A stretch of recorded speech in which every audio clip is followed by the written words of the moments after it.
चिन्तासन्तानहन्तारो यत्पादाम्बुजरेणवः स्वीयानां तान्निजाचार्यान् प्रणमामि मुहुर्मुहुः। यदनुग्रहतो जन्तुः सर्वदुःखातिगो भवेत् तमहं सर्वदा वन्दे श्रीमद्वल्लभनन्दनम्। अज्ञानतिमिरान्धस्य ज्ञानाञ्जनशलाकया चक्षुरुन्मीलितं येन तस्मै श्रीगुरवे नमः।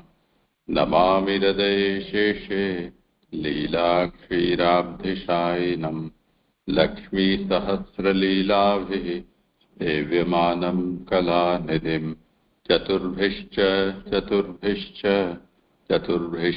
त्रिभिस्तथा षड्भिर्विराजते योऽसौ पञ्चधा हृदये।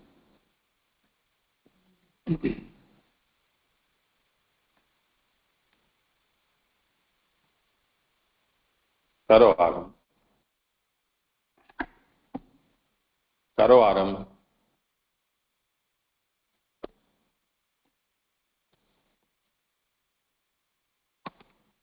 તમારો ફોન મ્યુટ છે.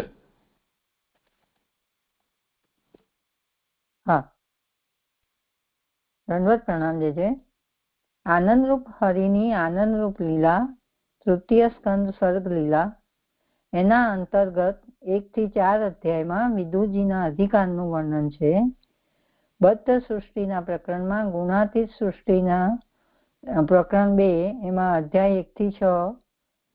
હવે આ છઠ્ઠા અધ્યાય 5માં તત્વોએ સૃષ્ટિની રચના માટે પ્રભુને સ્તુતિ કરી. અધ્યાય 6માં પ્રથમ શ્લોકમાં તત્વોની પ્રાર્થનાનો ઉપસંહાર કરે છે. પછી ત્રીજા શ્લોકમાં જડ થયેલા કર્મને જાગ્રત કરતા તે સમૂહમાં પાછળથી ચેષ્ટારૂપ પ્રવેશ કરેલા તે ભગવાને જુદા રહેલા તે તત્વોના સમૂહને એકઠો કર્યો. ચતુર્થ શ્લોકમાં દેવે જેના કર્મને જાગ્રત કરેલ છે તેવા પ્રેરણા કરાયેલ 23ના સમૂહે પોતાના અંશોથી બ્રહ્માંડને ઉત્પન્ન કર્યું. 5મા શ્લોકમાં ભગવાને પોતાની અંદર પ્રવેશ કરતા વિશ્વ રત્નારો સમૂહ એકબીજા સાથે ભળીને અંશથી ઘટ ભળ્યો. તેમાં સ્થાવર જંગમ લોકો રહેલા છે. 6થા શ્લોકમાં તે સુવર્ણમય પુરુષે અથવા જીવ સહિત સુવર્ણમય પુરુષે સર્વ તત્વોના સંબંધમાં રહી 1000 વર્ષ સુધી બ્રહ્માંડના કોષમાં જલમાં વાસ કર્યો. 7મા શ્લોકમાં દૈવ કર્મ અને આત્માની શક્તિવાળા વિશ્વ રચનારાઓ તે ગર્ભે પોતે પોતાના 1, 10 અને 3 વિભાગ કર્યા. 8મા શ્લોકમાં આટલા વિભાગોથી બધું કાર્ય કેમ સિદ્ધ થશે એવી શંકાનું નિરાકરણ કરતા આ સર્વ પ્રાણીઓનો આત્મા પરમાત્માનો અંશ અને પ્રથમ અવતાર છે, જેમાં આ ભૂતોનો સમૂહ જોવામાં આવે છે. 9મા શ્લોકમાં ઉપર જે વિભાગો 1, 3 અને 10 વિભાગો કયા તે ગણાવે છે, કારણ કે તેમ ન કરે તો બીજા તેમનું ખોટું વર્ણન કરે. તેમાં સાધ્યાત્મ, સાધિદેવ અને સાધિભૂત એવા 3 પ્રકારના વિરાટનો પ્રાણ, 10 પ્રકારનો અને હૃદયથી 1 પ્રકારનો વિભાગ બતાવ્યા. હવે શ્લોક 10 એ પ્રમાણે વિરાટનું અને તેની અંદર રહેલાનું સ્વરૂપ એક પ્રકારે કહી પોતાના પ્રવેશથી જ વિશ્વ રચનારા તત્વોનું કાર્ય કરીને જ્ઞાન શક્તિ અને ક્રિયાશક્તિ ન આપતા, જેવી રીતે જ્યાં અમે અન્ન ખાઈએ એ 3, 5, 48નું કોટેશન આપીને એવી તેમણે જે વિજ્ઞપ્તિ કરી તે પણ ભગવાન ન આપે તો તત્વોનો નાશ થાય અથવા તેમને દુઃખ થાય. તેથી ભગવાને તેમની વિજ્ઞપ્તિ સાચી કરી એમ નીચેના શ્લોકમાં કહે છે. એટલે અહીંયા ઉત્થાનિકામાં એમ સમજાવી રહ્યા છે કે વિરાટનું અને તેની અંદરનું સ્વરૂપ એક ઉપર કહ્યું વિભાગથી, અને પોતાના પ્રવેશથી જ વિશ્વ રચનારા જે તત્વો છે એનું કાર્ય કરીને જ્ઞાન શક્તિ અને ક્રિયાશક્તિ ન આપતા, એટલે કે એમની સ્તુતિને શું એમની જે વિજ્ઞપ્તિ જે એમણે કરી હતી એમની સ્તુતિ ભગવાન જો ન આપે તો તત્વોનો નાશ થાય અથવા તો એમને દુઃખ થાય. તેથી ભગવાને એમની વિજ્ઞપ્તિ સાચી કરી એ નીચેના શ્લોકમાં કહે છે. સ્મરણ વિશ્વ સુજામ ઈશ વિજ્ઞાપિતમ અધોક્ષજ વિરાજિતમ વિરાજમ અતપત્ર સ્વેન તેજસા એશામ વિવૃત્તયૈ. જેમને ઇન્દ્રિયોનું કાર્ય પહોંચી શકતું નથી તેવા ઈશ્વરે વિશ્વ રચનારાઓની વિજ્ઞપ્તિનું સ્મરણ કરતા તેમના જાત જાતના રહેઠાણ થાય તે માટે પોતાના તેજથી વિરાટને તપાવ્યો. જેમને ઇન્દ્રિયોનું કાર્ય પહોંચી નથી શકતું એવા ઈશ્વરે એટલે કે અધોક્ષર એવા વિશ્વ રચનારાઓ તત્વની વિજ્ઞપ્તિનું સ્મરણ કરી અને જાત જાતના એમને સ્થાન મળે તે માટે પોતાના તેજથી વિરાટને તપાવ્યો. વિશ્વ રચનારાઓ એ શબ્દથી તેમનું ઉત્તમપણું અને ઉપકાર સૂચવેલ છે. દાન કરવાનું કારણ વિજ્ઞપ્તિ શબ્દથી જણાવેલું છે. પોતાના સ્વાર્થ માટે તો દાન કર્યું ન હતું. એમ જેમને ઇન્દ્રિયોનું કાર્ય પહોંચી શકતું નથી શબ્દથી કહેલું છે. એટલે ભગવાને જે આ તત્વોને વિશ્વ રચનારાઓ એટલે તત્વો એમનેથી એનું ઉત્તમપણું ને ભગવાનનો ઉપકાર સૂચવેલો છે. હવે દાન કરવાનું ભગવાને દાન કર્યું એમને એ વિજ્ઞપ્તિ શબ્દથી જણાવેલું છે કે ભગવાને પોતાના સ્વાર્થ માટે તો એમને દાન કર્યું નતું. એમ જેમને ઇન્દ્રિયોનું કાર્ય પહોંચી શકતું નથી એ શબ્દથી કહેલું છે. કારણ કે કોઈ પણ ઇન્દ્રિયથી આપણી ઇન્દ્રિયોથી કરેલું કાર્ય અથવા જ્ઞાન પ્રભુને પહોંચતું નથી. એટલે પ્રભુએ એમને દાન જ કર્યું છે. અધ નીચે છે પહોંચતું નથી અક્ષજમ ઇન્દ્રિયોનું કાર્ય જેમનાથી તે અધોક્ષર. જે કઈ જ્ઞાન અથવા ક્રિયા ઇન્દ્રિયોથી ઉત્પન્ન થાય છે તે ભગવાનને પહોંચ્યા વિના જ પાછી જ ફરે છે. તેથી કરેલું દાન પોતાને ઉપયોગનું ન હોવાથી અને ભગવાનને અને તત્વોને બંનેનો ઉપયોગનું હોય તો ભક્તિનો વિરોધ થાય. તેથી તેમના ઉપર જ ઉપકાર કર્યો. હવે આટલું અહીંયા સુધીનું જ લઉં છું. એટલે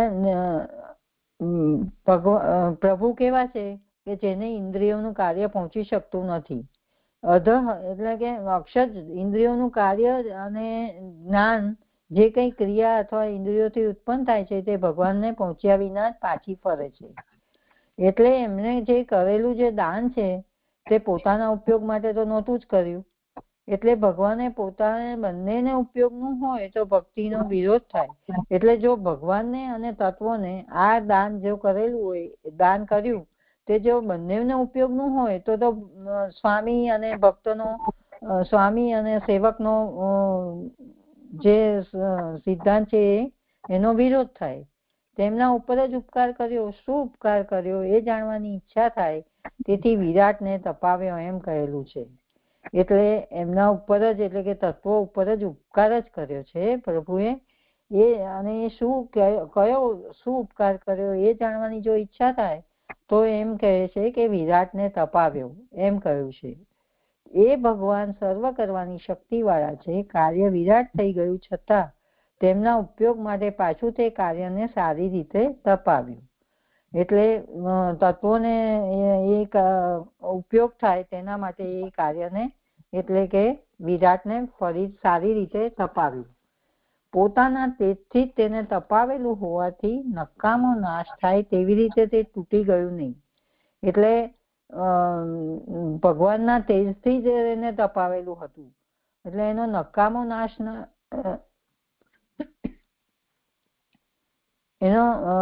ના થાય તેવી રીતે અને તૂટી ન જાય એવી રીતે એને તપાવ્યું છે. પરંતુ તે તત્વોને જાત જાતના રહેઠાણ પ્રાપ્ત થાય તે માટે તપાવ્યું. અને એ તત્વોને વિરાટમાં જુદા જુદા સ્થાનો અને રહેઠાણ પ્રાપ્ત થાય તે માટે તપાવ્યું છે. જે પ્રકારે તેઓ રહે તે માટે વચ્ચે છિદ્રો એટલે રહેવાના સ્થાનો થાય તેવી રીતે તાપ કર્યો એવો અર્થ છે. એટલે એ લોકોને રહેવાના સ્થાન પ્રાપ્ત થાય અને એવી રીતે એ છિદ્રો કર્યા અને તાપ કર્યો એવો અર્થ છે. જે અહીંયા 10મો શ્લોક સંપૂર્ણ થયો. કોઈ વિચાર નહીં.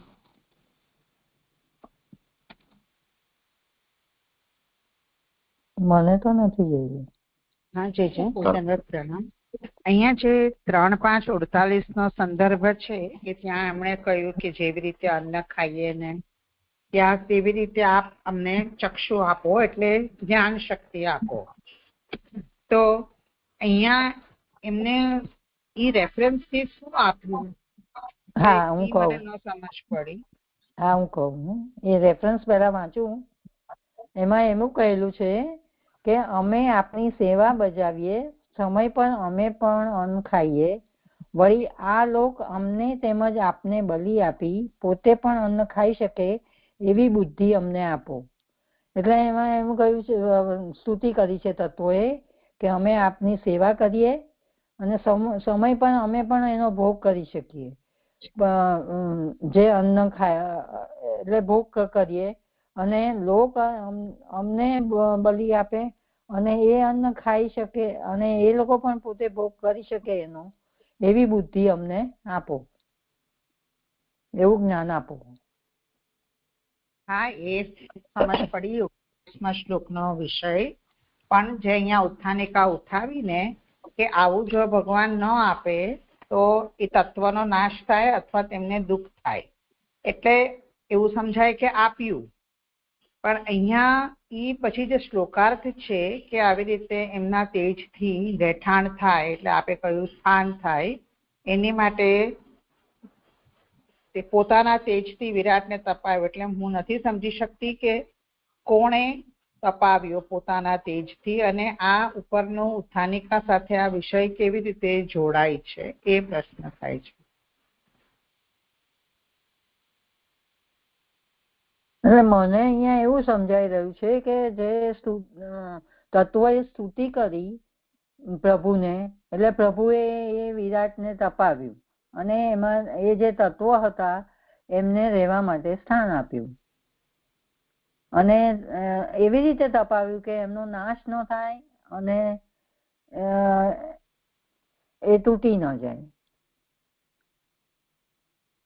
એટલે એમની સ્તુતિને સિદ્ધ કરી એવું મને સમજાઈ રહ્યું છે. સ્તુતિ તો ભગવાનને કરી છે ને, એટલે ભગવાને એમની સ્તુતિને લક્ષ્યમાં લઈને વિરાટને તપાવ્યો. આ પ્રશ્ન આમનો ભાનુબેનનો પ્રશ્ન હતો તે વખતે આ ચર્ચા આપણે કરી હતી.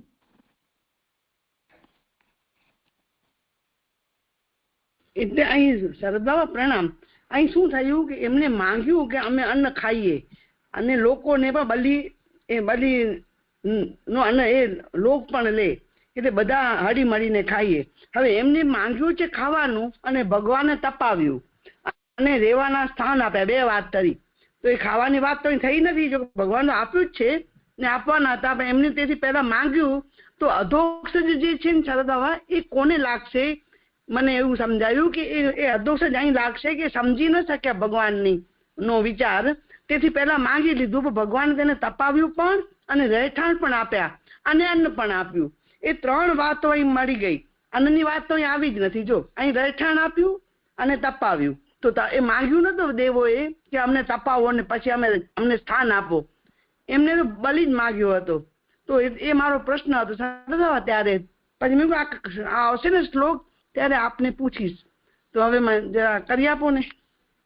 પ્રણામ. શબ્દનો અર્થ તો અહીંયા ખાલી એ અર્થમાં જ કરેલો છે કે આ એમણે જે પ્રાર્થના કરી છે અને ભગવાને એમને જે આ દાન આપ્યું છે એ દાન એ પ્રત્યુપકારની દૃષ્ટિથી આપ્યું નથી. એનું કારણ એ છે કે ભગવાન અધોક્ષજ છે, અર્થાત જેનો ઉપકાર ભગવાન કરે છે એના દ્વારા ભગવાનનો ઉપકાર થઈ શકે એમ છે જ નહીં. એટલે એ ગણતરીથી ભગવાને એમને આ દાન નથી કર્યું. જી જી સમજાણું સર. પણ જે એમને ખબર જ નહોતી કે રહેઠાણ જોઈશે અને અમને તપવું પડશે એના માટે પ્રાપ્ત કરવા, તો એ પણ બે કાર્ય ભગવાને વગર એમને એની એમને ઇન્ફોર્મેશન નથી આપી કે ભગવાનને, એને ખબર જ નથી એમને, પણ ભગવાને કર્યું. તો આ બે વાત તો તત્વોને ખબર નથી ને કે તપવું પડશે અને પછી સ્થાન પ્રાપ્ત થશે. બરાબર એવું થયું. કોને તપવાનું? આને તપાવ્યા ને, તત્વોને તપાવ્યા ને શરદ બાબા. વિરાટને તપાવ્યો,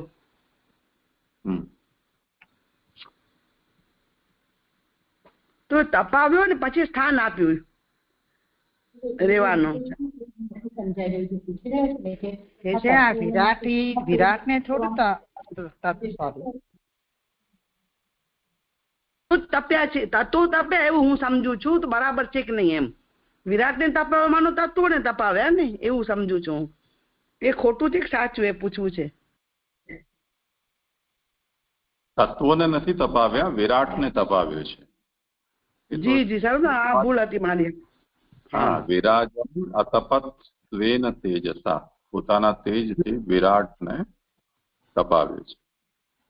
જી જી જી. હા જે આને બહુ ગૂંચવાડો હતો આ શ્લોકમાં ક્યારનો. ભલે ભલે. હે તો વિરાટને તપાવ્યો એટલે વિરાટ એટલે શરીરને તપાવ્યું. બરાબર ને? ભલે ભલે. બ્રહ્માંડને તપાવ્યો. આગળ કર્યો ને કે તેજ કારણે, પોતાના તેજથી તપાવ્યું હોવાને કારણે એ એવું એનો તાપ હતો કે જેથી એ વિરાટ તૂટે નહીં. જી જી. અને સાથે સાથે છિદ્ર પણ બની જાય કહેવામાં. આપે ગયા વખત સમજાવ્યું હતું તો રહી તો થોડુંક નતું સમજાતું, રાખ્યું હતું સમજાણું. હું સમજી તત્વોને તપાવ્યા. સોરી. પ્રણામ સર. એ તો આગળ એ વિષય આવી જ રહ્યો છે, એમનો વારો હશે, એમને ખબર હશે. સારું. જે છે આ તપાયમાં વિરાટને, પણ ઈ અન્નાનું બધું શું સમજવાનું, એ કેવી રીતે મળ્યું છે એમણે માંગેલું, એનું ઈ હું પૂછ્યું સંદર્ભ. જે મને છે ને ગઈ વખતનું સાંભળ્યું, એમાં આપે એવું સમજાવ્યું હતું કે આપણે કોઈને અન્ન આપી દઈએ પણ એનું સ્થાન ના આપીએ તો ઉભો થોડો ખાય તાળી હાથમાં લઈને. એટલે એમ કે એને અન્ન આપ્યું, એની સાથે એમનું રહેઠાણ અને એમનું સ્થાન પણ આપ્યું એમ. એટલે પહેલા સ્થાન આપ્યું અને પછી અન્ન આપ્યું. અહીંયાથી પણ કઈક છે. હા, અહીંયા જે કહ્યું ને કે જે તેજથી તપાવેલું, તો આજે તપાવેલું એટલે એ પ્રક્રિયા, મતલબ એ રહી શકે એવી રીતે સ્થાન બનાવ્યું એમ તપાવવું સમજવું જોઈએ. જેમ માટલું છે એને તપાવીએ તો એ શેના માટે, તો એમાં પાણી રાખી શકાય. એટલે એને કેવી રીતે તપાવવું, એટલે આને આપણે કેવી રીતે આ પ્રક્રિયાને સમજવી, એમ મને પ્રશ્ન છે. હા, કરો. એટલે કેપેબલ બનાવ્યા એવું મને સમજાય છે. જે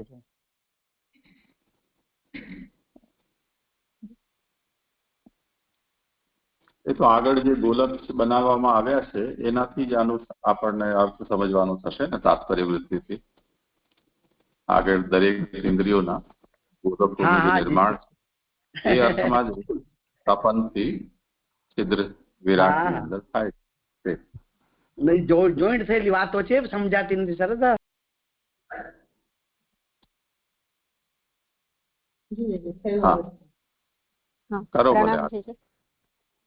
જે છે મને થોડું પૂછવાનું હતું, આગળના શ્લોકોમાં પૂછ્યું છે. જુઓ, મીનાબેન અનુકૂળ આવે તો વિષય આગળ વધી ગયો છે. હા, એટલા માટે જ પૂછું છું. હું તો નહીં કહી શકું એનો આન્સર. જુઓ, પૂછી લો પછી જોઈ લઈશું. એટલે મને થોડું એમાં એક બે વસ્તુ નથી સમજાઈ.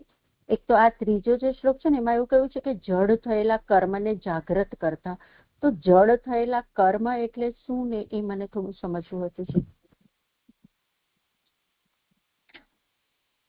એમનો શ્લોક કોનો હતો છે આજે?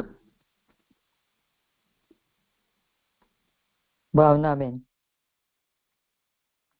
હા, કરો સમાધાન.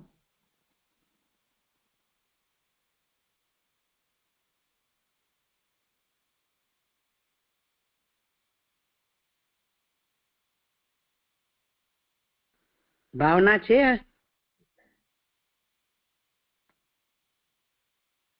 હા જી, દંડવત પ્રણામ. હા બેલાબેન, એટલે તમે પૂછી શું રહ્યા છો? જડ થયેલા કર્મને જાગૃત કરતા, એમ એટલે પ્રશ્ન શું છે? એટલે અહીંયા જે કહ્યું ને જડ થયેલા કર્મને જાગ્રત કરતા, પણ જડ થયેલા કર્મ એટલે શું એ મને થોડું સમજવું હતું.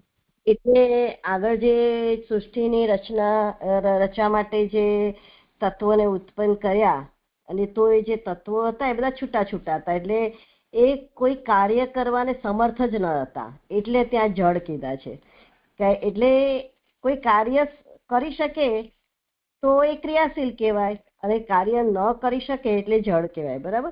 એટલે કે જડ થયેલા કર્મને જાગ્રત કરતા, એટલે એ જડ થયેલા કર્મ જે છે એને જાગ્રત કરતા તે સમૂહમાં પાછળથી ચેષ્ટારૂપથી પ્રવેશ કરેલા ભગવાને કરેલા તે ભગવાને જુદા રહેલા તે તત્વોના સમૂહને એકઠો કર્યો. વાત આ રીતે જોડાઈ રહી છે આગલા શ્લોકથી. ભાવના મને એમ જોડાય છે કે એ સુઈ ગયા હતા ને એટલે જળ જેવા થઈ ગયા હતા. હું અહીં એવું સમજી હતી, જરાક સ્પષ્ટ થઈ જાય જે જોડે. એટલે અહીંયા સુપ્ત હતો, એને કીધું ને કે સુપ્તમ કર્મ પ્રબોધયા સંયોજન. ઘણી વાર સુપ્તાવસ્થા તો ઉઠે ત્યારે જળ જેવું હોય જરા. બરાબર છે. એટલે આપણે સુતેલા હોઈએ તો આપણે જળ જેવા હોય ને, કે આપણને કોઈ કહે તો ખબર ન પડે કોઈ કાર્ય કરવાની, પણ પછી આપણે જો જાગતા હોઈએ તો આપણને કોઈ કહે તો આપણે એને સહાય પણ કરીએ કાર્ય કરવા માટે. આ રીતે હા, એટલે સમયની વાત છે. હા, એટલે આ કર્મો જે બધા જે છે ને સુસુપ્ત, આમાં આગળનાથી જોડવાનું છે ને, તો આગળના જે અધ્યાયોમાં આપણે જોયું 5મા અધ્યાયમાં કે તત્વો બધા ઉત્પન્ન કર્યા, અને પછી તત્વોએ પ્રાર્થના કરી કે અમે આપે જેના માટે અમને ઉત્પન્ન કર્યા સૃષ્ટિની રચના કરવા માટે, પણ અમે તો અસમર્થ છે, કારણ કે અમારાથી કોઈ કાર્ય થઈ શકે એમ જ નથી. એટલે કાર્ય થઈ શકે ને એટલે કેવા જળ જેવા થઈ ગયા, સુસુપ્ત જેવા એમ. એટલે મને એ રીતે જોડાઈ રહ્યું છે. એટલે સુસુપ્ત જેવા થઈ ગયા તો કેવી રીતે કર્મ કરી શકે કોઈ પણ? તો પછી હવે પ્રભુએ વિચાર્યું કે આ પ્રાર્થનાથી પોતે જ અનિશ્ચિત થશે તો જ એ કર્મને જાગ્રત કરી શકશે, કોઈ કાર્ય કરવાને સમર્થ થશે. એ રીતે મને સમજાઈ રહ્યું છે. પણ તત્વોનું પોતાનું તો કોઈ કર્મ હોય નહીં ને. કર્મ હોય તો અત્યારે તો શુદ્ધ, અત્યારે તો બ્રહ્મથી વાત થઈ રહી છે ને, એટલે કર્મની વાત ક્યાં આવી? અત્યારે તો ખાલી પ્રભુએ, આ તો ભગવાનથી સૃષ્ટિ છે, એટલે ભગવાને હજુ તો પોતે જ પોતાને ઉત્પન્ન કરે છે, પોતે જ પોતાનામાં પ્રવેશ કરે છે, પોતે જ પોતાની અંદર બ્રહ્માંડ રચે છે, પોતે જ પોતાની અંદર બધા. હવે આ બધું આખું જે વિરાટ ઉત્પન્ન થયું, હજુ તો વિરાટ ઉઠશે પણ નહીં. જ્યારે પ્રભુ પાછા અંદર ચૈતન્ય રૂપે પ્રવેશ કરશે, ઉઠો કરશે, ત્યારે વિરાટ જાગશે, ત્યારે ચૈતન્ય રૂપે પાછું એ એક્ટિવ થશે. હજુ તો આ ભગવાન થી સૃષ્ટિ છે. મને એવું સમજાઈ રહ્યું છે જે એટલે મને જે પહેલો શ્લોક આવ્યો ને એમાં એ સુબોધનીજીમાં વચ્ચે 213 પાના પર એવું લખ્યું છે કે જે લોકો જડ થઈ રહેલા, જે જીવોનું કર્મ જાગ્રત થયું ન હોય તેમને તે શક્તિઓ અધીન છે. પ્રાણીઓનું અદ્રષ્ટ પ્રેરણા કરે ત્યારે જ તેઓ કાર્ય કરે છે. આવું ત્યાં લખ્યું છે. એટલે ત્યાં પણ મને એ સમજાયું નતું ને, પછી અહીંયા પણ એ જ વસ્તુ આવી છે કે જડ થયેલા કર્મ. એટલે આ મને ખ્યાલ નથી આવતું કઈ શું કહી રહ્યા છે આ બીજા પહેલા શ્લોકમાં અને આ જડ થયેલા કર્મને જાગ્રત કરતા. આ મને થોડું જરાક સમજાવો ને પ્લીઝ. હા જોઈએ. હા દીદી, આપ સમજાવો. આ રીતે સમજાઈ રહ્યું છે.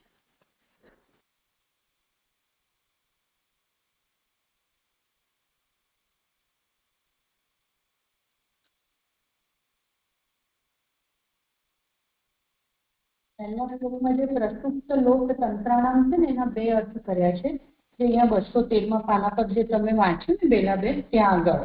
એક તો જડ થઈ રહેલ હતા લોકોની રચનાઓ જેમનામાં, અને અથવા કરી અને બીજો અર્થ કર્યો છે કે લોકો જડ થઈ રહેલા જે જીવોનું કર્મ જાગ્રત થયું ન હતું તેમને તે અધીન છે.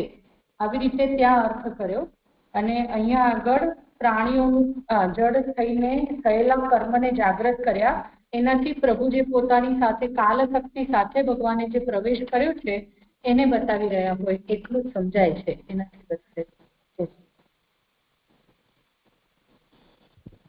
એટલે ઉપર જે મિનિંગ કર્યો ને કે સારી રીતે જડ થઈ રહેલ હતા લોકોની રચનાઓ જેમનામાં, એ થોડું સમજાયું, પણ એની પછી જે અથવા કરીને કહ્યું ને એ ન સમજાયું, અને પછી એની સાથે આ કેવી રીતે જોડાયું એ પણ ન સમજાયું મને.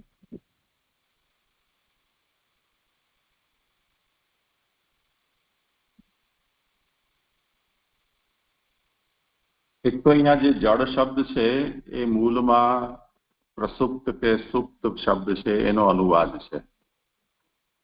તો જડ થયેલા કર્મને જાગૃત કરતા એટલે પ્રસુપ્ત કર્મને જાગૃત કરતા, એવો એનો અર્થ સમજવો જોઈએ. તો જડનો તાત્પર્ય અહીંયા નિષ્ક્રિય કે સુપ્ત. અત્યારે બીજા તો કોઈ જીવો છે નહીં, એટલે જે આ તત્વોના અધિષ્ઠાતા જે દેવતાઓ છે અથવા દેવ સ્વરૂપ જે તત્વો છે કે જે અત્યારે નિશ્ચેષ્ટ થયેલા છે, એવાને સચેષ્ટ કરવું એ જ પ્રયોજન છે. એટલે પ્રાણીઓનું કર્મ જે સુપ્ત પ્રસુપ્ત થયેલું તેને કાલ શક્તિથી જાગૃત કરતા ભગવાને તત્વોમાં પ્રવેશ કર્યો, એ અર્થ એને સમજવાનો છે. હા જી જી. એટલે અહીંયા જે 213 ઉપર જે જીવોનું લખ્યું છે ત્યાં આધિદૈવિક એટલે જે આ તત્વોના દેવો છે એ લઈ લેવાશે. હા. અને પછી એક જ મિનિટ, ચોથા શ્લોકમાં મને થોડું ના સમજાયું કે એમાં એવું નીચેથી ચોથી લાઈન છે કે ભગવાને તે સમૂહમાં પ્રવેશ કર્યો એટલે તે વ્યાપક એટલે કે સર્વત્ર રહેનાર થયો. એટલે ભગવાન જે છે એ બ્રહ્મ સ્વરૂપે થયા.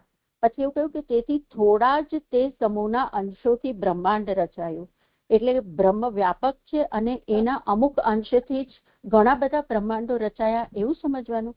કારણ કે અહીંયા એવું કહ્યું છે ઉપર નીચે કે એ પ્રમાણે બ્રહ્માંડ રચ્યાનું કહીને બીજા પુરુષની ઉત્પત્તિ જણાવી અને પછી ત્રીજાની ઉત્પત્તિ કરવા તેમાં જ ફરીથી કાર્ય થયું, તે નીચેના શ્લોકમાં કહે છે.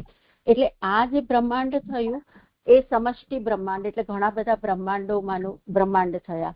અને પછીનો જે શ્લોક 5મો આવે છે એમાં પર્ટિક્યુલર એક બ્રહ્માંડની વાત થઈ રહી છે, એવું સમજવાનું છે અહીંયા. હા જી જી જી. આપણે ગયા વખતે સંબંધમાં ચર્ચા કરી હતી અને અહીંયા પણ એનો ખુલાસો આપેલો છે. 2 વખત જે પ્રવેશ થયો છે એનાથી શું રોગ થયો, એનાથી આ કઈ રીતે થયું છે. હા જી. અને જે 5મા શ્લોકમાં આવ્યું ને તો એમાં પહેલા એવું કહ્યું છે કે પરેણ એટલે ભગવાને પોતાની અંદર પ્રવેશ કર્યો તે કારણને લીધે વિશ્વ રચનારો સમૂહ ખળભળ્યો. અને પછી માત્રયા કહીને એ સંભળાયું કે પરંતુ માત્રયા એટલે અંદર રહેલા અમુક ભાગથી ખળભળ્યો, તેમ ન હોય તો બ્રહ્માંડના વિભાગ થાય. આટલું જ કહ્યું. પછી પાછું એવું કહ્યું કે ભગવાનને કાર્ય કરવા માટે જ પોતાની સમૂહની અંદર પ્રવેશ કર્યાનું કહેલું છે. તેમ ન હોત તો ભગવાનના પ્રવેશથી ખળભળ્યો એમ કહે. તો એમ તો કહેલું જ છે ને કે ભગવાને પોતાની અંદર પ્રવેશ કર્યો તે કારણના લીધે વિશ્વ રચનારો સમૂહ ખળભળ્યો. તો આ જે કહ્યું કે તેમ ન હોત તો આવું કહે તો એ તો આ મને સમજાયું નહીં કે એમ કેમ થયું છે. માત્ર આ જે કહ્યું ને એની જ વાત છે.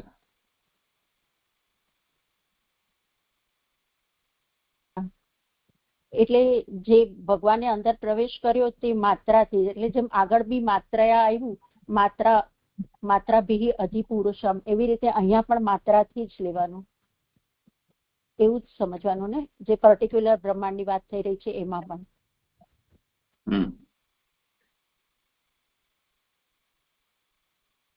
આ જે અહીં એ જ શ્લોકમાં અહીંયા છે કહ્યું કે એક તત્વમાં પણ બધા તત્વોનું કાર્ય ઉત્પન્ન થાય તે માટે એકબીજા સાથે ભળીને ખળભળ્યા. તો એક તત્વમાં બાકીના આપે સમજાવ્યું હતું કે 22 તત્વોએ પ્રવેશ કર્યો, પણ એ જે એક તત્વમાં બધા તત્વોનું કાર્ય ઉત્પન્ન થાય એ એટલે એ શું કહેવા માંગી રહ્યા છે ને એ મને ન સમજાયું કે એક તત્વમાં બધા તત્વોનું કાર્ય એટલે શું?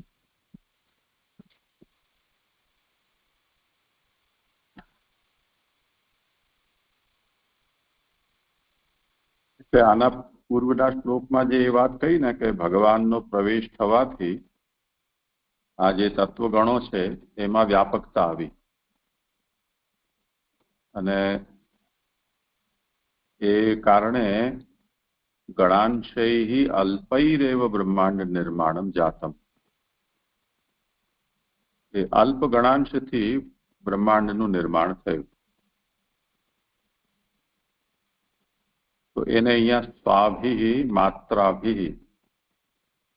એ માત્રા પદથી એ વાતનો ઉલ્લેખ કર્યો છે. એ જ વાતને હવે અહીંયા આગળ ઓર વધારે સમજાવી રહ્યા છે કે સહી વિશ્વસૃજામ ગણઃ વિશ્વસૃષ્ટિ તસ્ય સ્વતઃ કાર્યમ અતઃ એકસ્મિન્નપી વ્યષ્ટૌ સર્વતત્વાનાં કાર્યસિદ્ધ્યર્થમ અન્યોન્યમ આસાદ્ય ચુક્ષોભઃ.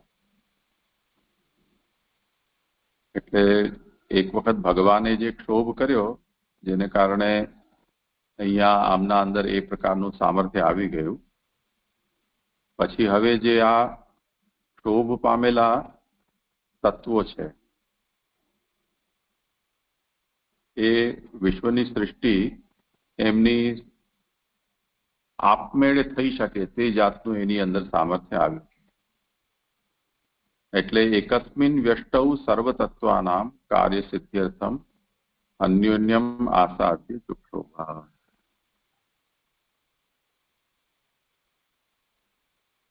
હા જી જઈએ. એટલે જે આપણે પેલું ઓટો મોડ કે છે એ ટાઈપનું અહીંયા કઈ કહી રહ્યા છે એવું સમજવાનું હા, છે? એવું સમજી શકાય. હા હા જી જી. અને એના પછી છઠ્ઠા શ્લોકમાં એવું કીધું છે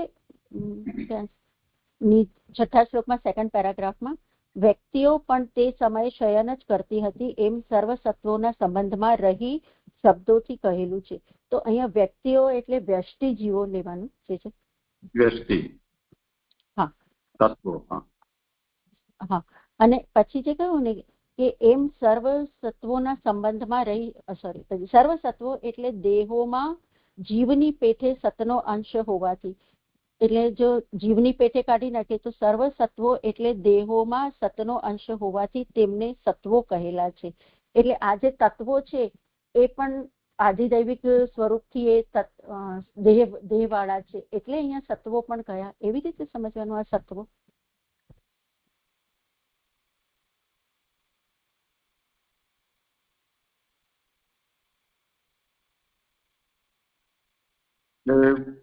સર્વ સત્વોના સંબંધમાં રહી સર્વ સત્વોપબ્રહ્મિતઃ. આ જે કહ્યું છે ને 1000 વર્ષ સુધી બ્રહ્માંડના કોષમાં જલમાં વાસ કર્યો. એટલે એ જે હિરણમય પુરુષ છે એણે અથવા જીવ સહિત હિરણ્યમય પુરુષ છે એણે સર્વ સત્વોના સંબંધમાં રહીને અહીંયા વાસ કર્યો છે. તો સત્વોપબ્રહ્મિતઃ આવું કહેવાનું પ્રયોજન શું છે એ અહીંયા ખુલાસો કર્યો કે વ્યક્તિઓ પણ એટલે વ્યષ્ટિભૂત જે હતા તે પણ તે સમયે પ્રસુપ્ત જ હતા.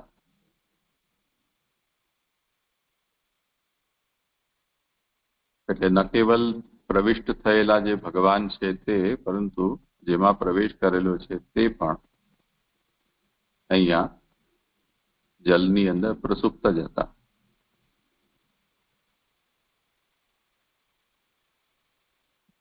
હા જી જી આ પણ થયું. હવે એક મને આમાં છે 8માં થઈ ગયું 9માં એકમાં એવું કહ્યું છે કે હા 5માં એવું કીધું કે તેમાં સ્થાવર અને જંગમ લોકો રહેલા છે. તો સ્થાવર લોકો એટલે તો વિરાટ પુરુષમાં બધા લોક આપણે જે સ્થાન લીલામાં જે કયા છે એ, પણ જંગમ લોકો એટલે શું સમજવાનું? એટલે આ કાર્યભૂતમાં જે સૃષ્ટિમાં આપણે જળ જીવ છે એ બધા જે જંગમ, એવી રીતે જંગમ લેવાનું. આ રીતે કર્યો હતો ને વૃક્ષ વગેરે એવું કંઈક ત્યાં છે જગત. આપ વિષય ત્યાં પૂછી રહ્યા છો. 5મા શ્લોકનો શ્લોકાર્થ છે ને, યસ્મિન લોકા ચરાચરા, તો તેમાં જે શ્લોકાર્થ છે એમાં સ્થાવર જંગમ લોકો રહેલા છે.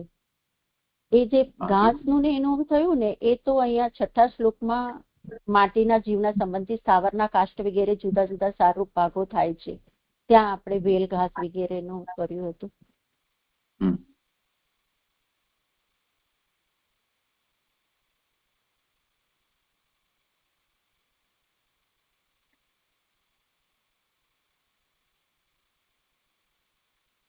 હા, તો તેમાં એટલે એકબીજા સાથે વળીને ખડબડેલા તે સમૂહમાં તરત જ સ્થાવર જંગમ લોકો રહેલા થયા.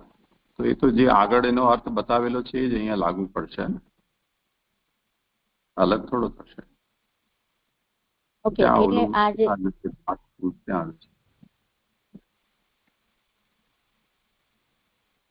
આદિ પુરુષ અને જે દૈવી જીવો છે એવી રીતે એ જંગમ લેવાશે. જંગમમાં જે મને બરાબર સમજાયું ને, આપે જે કહ્યું છે જોઈ લઈએ.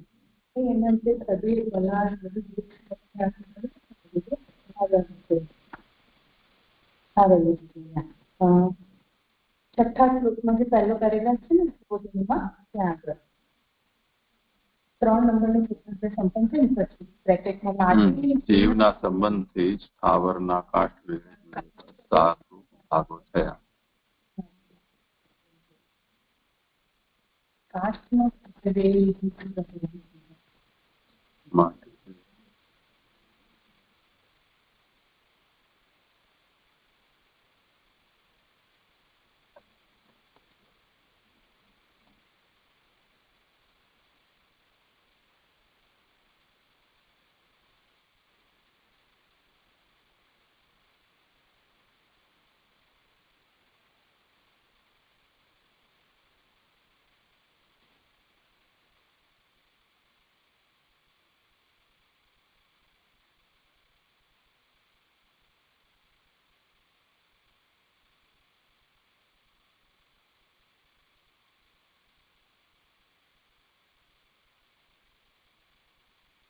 તાત્પર્ય તો અહીંયા એવું લાગે છે કે હવે પછીથી જે સૃષ્ટિ થવાની છે તે બધાના બીજ રૂપા હોવાથી જે કંઈ પણ ચર અચરનું આગળ સર્જન થવાનું છે તે બધું અત્યારે આની અંદર તે તો તે જ ક્ષણે થઈ ગયું, એવું તાત્પર્ય લાગે છે. એનો વિશેષ અર્થ કરવામાં નથી આવ્યો. શોભયુક્તે ગણે ચરાચરા એવું લોકા.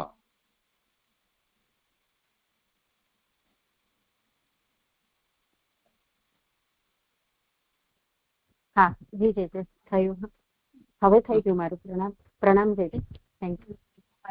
અને બીજું આમાં એ પણ હોઈ શકે કે ચર અને અચરમાં જેમ જે અધિદેવ જે છે એ ચર ગણાશે અને એના સ્થાનો જે કંઈ પણ છે સ્થાનભૂત છે એ અચર. એ રીતે પણ આપણે વિચારી શકીએ. હા જી જી, હું આવું જ સમજી હતી, પણ એટલે હા બરાબર થયું, તે બંને રીતે થશે. હા પ્રણામ જે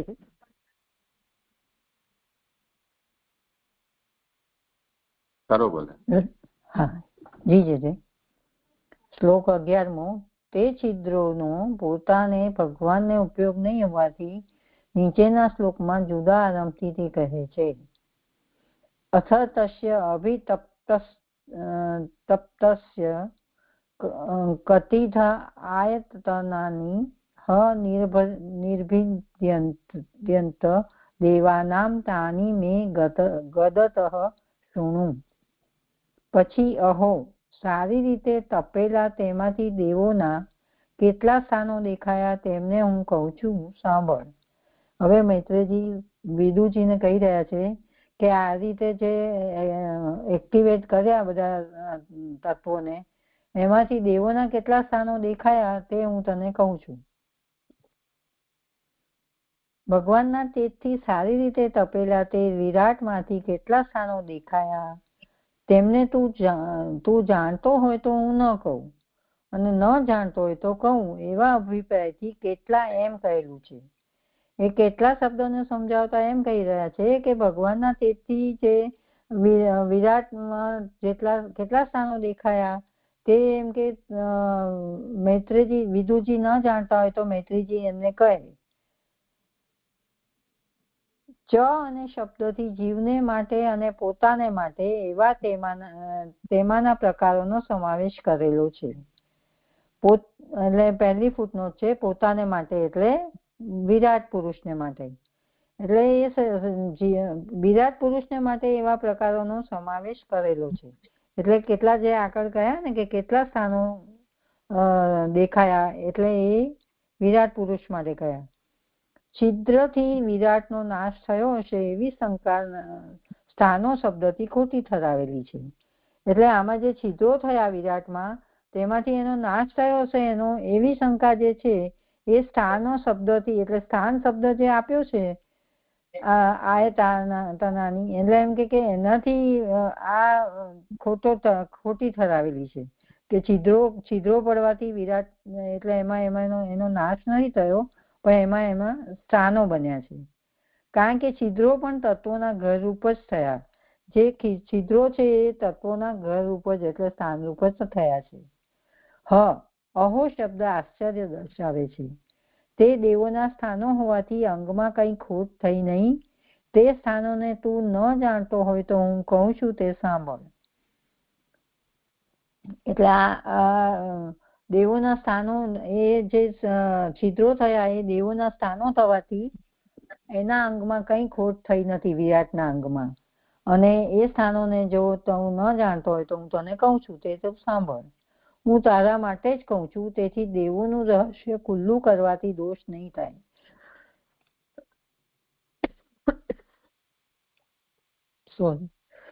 હું તારા માટે જ કહું છું તે દેવોનું રહસ્ય ખુલ્લું કરવાથી દોષ નહીં થાય પરંતુ હું દેવોના સ્થાનનું સ્વરૂપ કહું છું.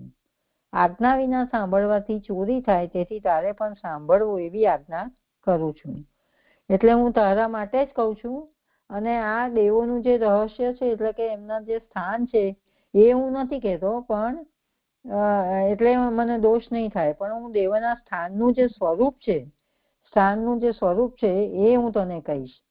અને હું મારી આજ્ઞા છે તને સાંભળવાની એટલે તું સાંભળ. અને આજ્ઞા વિના સાંભળવાથી ચોરી થાય. અહીંયા આ શ્લોક પૂરો થયો છે.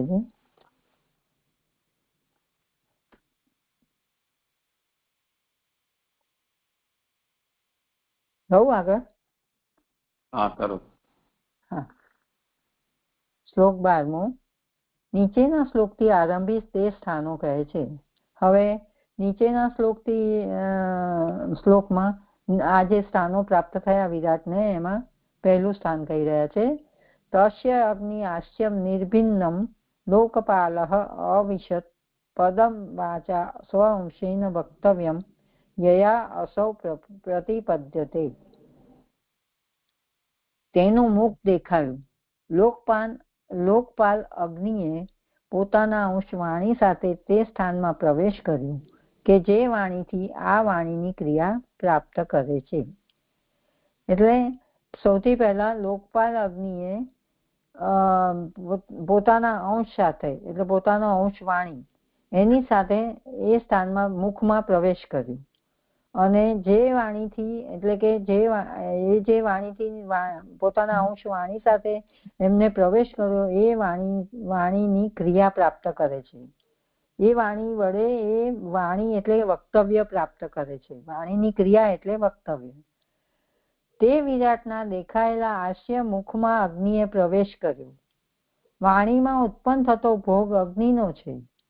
એટલે આ વિરાટમાં દેખાયેલું જે મુખ હતું એમાં પહેલા અગ્નિએ પ્રવેશ કર્યો અને વાણીમાં જે ઉત્પન્ન થતો જે આ વાણીથી ઉત્પન્ન થતો જે ભોગ છે એ અગ્નિનો છે. એટલે આપણે જે વક્તવ્ય જે બોલીશું એનો ભોગ અગ્નિ કરશે. તત્વરૂપ અગ્નિની વિજ્ઞપ્તિ સિદ્ધ થાય તે માટે લોકપાલ એવું તેનું વિશેષણ કહેલું છે. એટલે તત્વરૂપ અગ્નિ જે છે એની વિજ્ઞપ્તિ એટલે એની જે સ્તુતિ કરી હતી એ સિદ્ધ થાય તે માટે એને લોકપાલ એવું એનું વિશેષણ આપેલું છે. એમાં લોકો બલિ ધરે એવી ઉપર 3-5-48 કરેલી વિજ્ઞપ્તિ સિદ્ધ થાય. એટલે જે ઉપર આ 3-5-48 ફરીથી હું રિપીટ કરું છું, જે એમાં એમ કહેલું છે કે અમે આપની સેવા બજાવીએ, સમય પર અમે પણ અન્ન ખાઈએ, વળી આ લોકો અમને તેમજ આપને બલિ આપી પોતે પણ અન્ન ખાઈ શકે એવી બુદ્ધિ અમને આપો. એવી જે વિજ્ઞપ્તિ કરી હતી એ સિદ્ધ થાય તે માટે એમને લોકપાલ એવું નામ આપ્યું છે. હવે આગળ સુભદ્રીજી, આગ્નેય દિશા અગ્નિ ખૂણામાં જે લોકો છે તેઓનું રક્ષણ કરવાનું અગ્નિને આપેલું છે અને મુખમાં સ્થાન આપેલું છે તે તેનું સ્થાન છે. લોકો તો તેનાથી પાલ્યાહાર રક્ષણ કરવા યોગ્ય છે. એટલે અગ્નિ દિશામાં જે છે જે લોકો છે, લોકો એટલે જે 14 લોક છે, સ્વર્ગાદી લોકો, તેઓનું રક્ષણ કરવાનું કામ અગ્નિને આપેલું છે અને એનું સ્થાન મુખમાં છે અને લોકો તેનાથી રક્ષણ કરવા યોગ્ય છે. એટલે કે એ રક્ષાયેલા છે. એમાં નોટ નંબર 2 છે, રક્ષણ કરવા યોગ્ય એટલે ભોગ કરવા યોગ્ય નથી તેમજ આધાર બનેલા નથી. આ ફૂટનોટ જે બહુ ક્લિષ્ટ છે, મને જેટલી સમજ પડી છે એટલું કહું છું. ભોગ કરવા યોગ્ય નથી તેમજ આધાર બનેલા નથી એવો અર્થ છે. આવા બધા શ્લોકોમાં નીચે પ્રમાણે જાણવું. એટલે આ જે અગ્નિ છે, અગ્નિને જે સ્થાન આપ્યું છે તે ભોગ કરવા યોગ્ય નથી, એટલે ભોગ નથી કરવાનો, પણ એમનું રક્ષણ કરવાનું છે અને એ આધાર પણ નથી. આ બધા લોકોનો આધાર પણ નથી. એટલે આવા બધા શ્લોકોમાં નીચે પ્રમાણે જાણવાનું. એટલે બીજા બધા નીચે જે બધા બીજા સ્થાનો આવશે એ બધા શ્લોકોમાં પણ આ પ્રમાણે જાણવાનું કે એ ભોગ યોગ્ય નથી પણ અને આધાર પણ નથી. હવે જ્યાં અન્ન ખાઈએ એ વિજ્ઞપ્તિનું ફળ મુખ વગેરે સ્થાન છે. જે પ્રકારે અન્ન ખાઈએ એ વિજ્ઞપ્તિનું ફળ વાણી વગેરે ઇન્દ્રિયો સાથે ભોગ કરવાનું છે. એટલે મને અહીંયા એવું સમજાય છે કે જ્યાં આપણે અન્ન ખાઈએ એ જે ઉપર આપણે કોટેશન જોયું તે વિજ્ઞપ્તિ જે કરી છે એનું ફળ તો મુખ છે. એટલે અન્ન ખાઈએ એટલે અન્ન તો આપણે મુખ વડે જ ખાઈ શકીએ. તો એ વિજ્ઞપ્તિનું ફળ તો વાણી વગેરે ઇન્દ્રિયો સાથે ભોગ કરવાનું છે. એટલે એમને જે વિજ્ઞપ્તિ કરી એનું ફળ તો વાણી વગેરે જે ઇન્દ્રિય છે એની સાથે ભોગ કરવાનું છે. એટલે વાણી દ્વારા એટલે વક્તવ્યનો ભોગ કરવાનો છે આ અગ્નિનું ફળ. હવે વાણી વગેરે તે દેવોની સ્ત્રીઓ બનેલ છે. એટલે વાણી છે એ દેવોની સ્ત્રી છે. અન્ન તો બધાને જીવાડનારું છે. એટલે અન્ન જે છે એ તો બધાને જીવાડનારું છે. બલિ ધરવાનું તો વિરાટને માટે વાણીની ક્રિયા વગેરે સાધનારું છે. એટલે જે બલિ ધરવાની જે વાત આ કોટેશનમાં આપી છે તે તો વિરાટને વાણીની ક્રિયા વગેરે સાધનારું છે. એટલે વિરાટને માટે એ ફળ છે ક્રિયા, વાણીની ક્રિયા એટલે વક્તવ્ય. સ્તુતિ વગેરે ભગવાનને માટે કરવાના છે. અગ્નિ ખૂણો વગેરે દિશાઓ અને દેહો તો લોકોના સ્થાનો છે.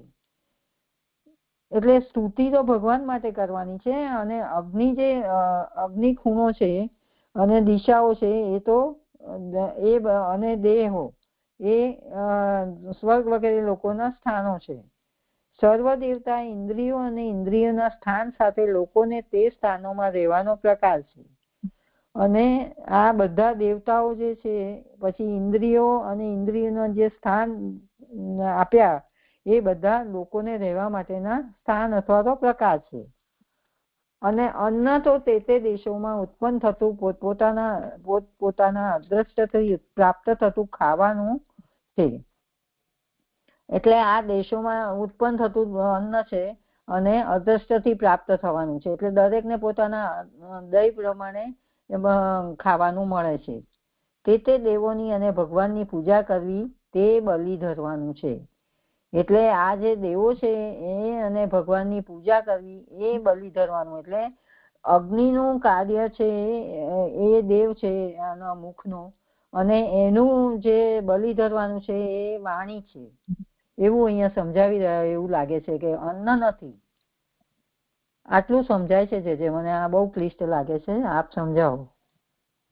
ના, એટલે આ 48મા શ્લોકમાં જે વિષય આવ્યો ને એનું જ આ વિવરણ છે પુરુષોત્તમજીનું. અને આગળ હવે બધા જ દેવતાઓને જે સ્થાન આપવામાં આવશે એ આ પ્રાર્થનાને આનુષંગિક સમજવાનું. એમાં સૌથી પહેલું જે મુખ થયું અને એનો દેવ અગ્નિ જે છે એના ઉદાહરણથી આ પ્રક્રિયા સમજાવી દીધી કે ત્યાં દેવતાઓ એમ કહ્યું ને કે આ બધું ખરેખર આપને બલિ માટે આપે અમને સર્જ્યા છે, પરંતુ જ્યાં સુધી અમે આપને યોગ્ય સમયે બલિ ધરીએ ત્યાં સુધી શું અમે અન્ન ખાઈએ, અને આ લોકો છે એ પણ બંનેને બલિ ધરતા અડચણ વિના અન્ન ખાય. તે પ્રકારનું જ્ઞાન અમને આપો. તો એ જ પ્રક્રિયા અહીંયા સમજાવવામાં આવી છે. એટલે આવા બધા શ્લોકોમાં નીચે પ્રમાણે જાણવું. શું જાણવું? કે વિજ્ઞપ્તિનું ફલ મુખ વગેરે સ્થાન છે. એટલે જે 48મા શ્લોકમાં જે વિજ્ઞપ્તિ કરી કે અમને એ પ્રકારનું ચક્ષુ આપો, એમાં જુઓ ધ્યાનથી, યાવદ બલિમ તેજ હરામ કાલે યથા વયમ ચાન્નમ અદામ યત્ર એટલે એ સ્થાન યથો ભયેશામ તઇમે હિ લોકા બલિમ હરંતોન્નમ અદંત્યનુભા. તો યત્ર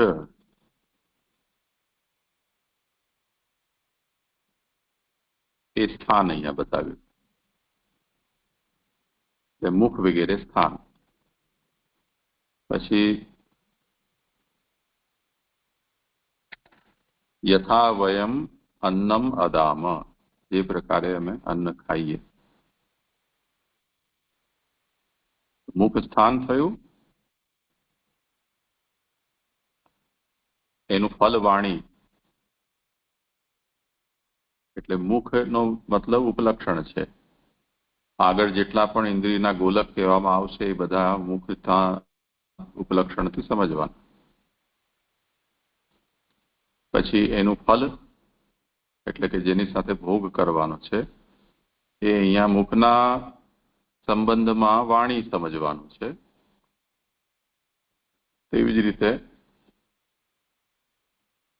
ચક્ષુરેન્દ્રિય છે, ચક્ષુ ગોલક છે કે કર્ણ ગોલક છે, તેના અનુસાર શબ્દ વગેરે આવશે તે સમજવાનું.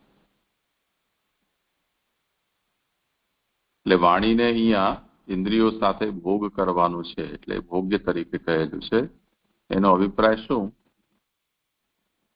એ બધી દેવસ્ત્રીઓ છે ને આ દેવતાઓ છે, એમની આ ભોગ્ય થઈ રહી છે. એટલે જો એને આપણે દેવનો સંદર્ભ હટાવી દઈએ તો માત્રાઓ થઈ ગઈ ને, તન્માત્રાઓ, અને એનો ભોગતા જે તે ઇન્દ્રિય. પછી અન્નમ અદંતી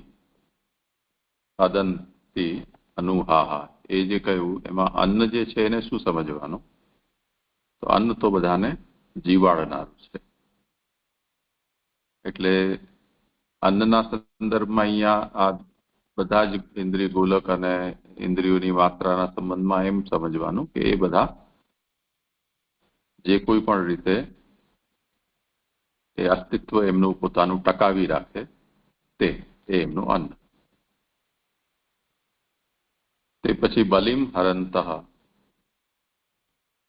તો બલિ ધરવાનું તો વિરાટને માટે વાણીની ક્રિયા વગેરે સાધનારું છે.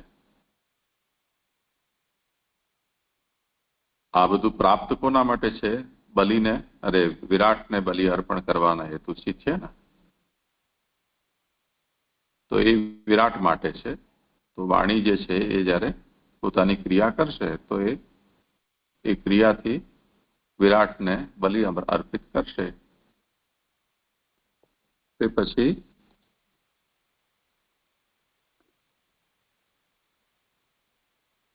હવે આ જે બધી સ્તુતિઓ કરી છે એમણે 48મા શ્લોક સુધી, તો એ જે સ્તુતિ છે તો સ્તુતિ વગેરે ભગવાન માટે કરવાના છે. અગ્નિ ખૂણો વગેરે દિશાઓ અને દેહો તે લોકોના સ્થાનો છે. તો યત્ર વયમ ચ અન્નમ અદામ યત્ર, જેવી રીતે અને જ્યાં અમે અન્ન ખાઈએ. તો એ જે જ્યાં જે છે એ અહીંયા સ્થાન બતાવેલા છે, અગ્નિકુણો વગેરે અને દિશાઓ. સર્વદેવતા ઇન્દ્રિયો અને ઇન્દ્રિયોના સ્થાન સાથે લોકોને તે સ્થાનોમાં રહેવાનો પ્રકાર છે. તો એ બતાવ્યું અહીંયા. હવે અન્ન જે બધાને જીવાડનારું છે એ અહીંયા એનો શું સંદર્ભ હશે? તો તે દેશોમાં ઉત્પન્ન થતું પોતાના અદૃષ્ટિથી પ્રાપ્ત થતું ખાવાનું છે. એટલે જેમને જે સ્થાનમાં જે ઉપલબ્ધ થાય પોતાના અસ્તિત્વને ટકાવવા માટે તે એમને ખાવાનું છે. અને તે દેવોની અને ભગવાનની પૂજા કરવી એ બલિ છે. તો આ વાત જે અહીંયા સમજાવી છે, પ્રથમ જે મુખ પ્રકટ થયું છે તેનું મુખ દેખાયું અને લોકપાલ અગ્નિએ પોતાના અંશ વાણી સાથે એમાં પ્રવેશ કર્યો. મુખે સ્થાન થયું, અગ્નિદેવ થયો, એની ભોગ્ય વાણી થઈ અને જે વાણીથી આ વાણીની ક્રિયા પ્રાપ્ત કરે છે, જે ક્રિયાનો અહીંયા વિનિયોગ વિરાટની સ્તુતિ માટે કરવાનો છે, એને બલિ સમર્પિત કરવાનું.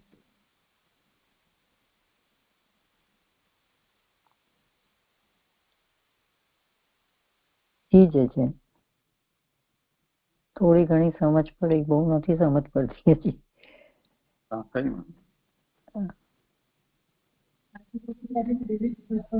ઘણું સારું સમજાયું. આટલું કર્યું તો કેટલું સ્પષ્ટ થયું. આટલી બધી નથી સમજ પડતી. પ્રણામ.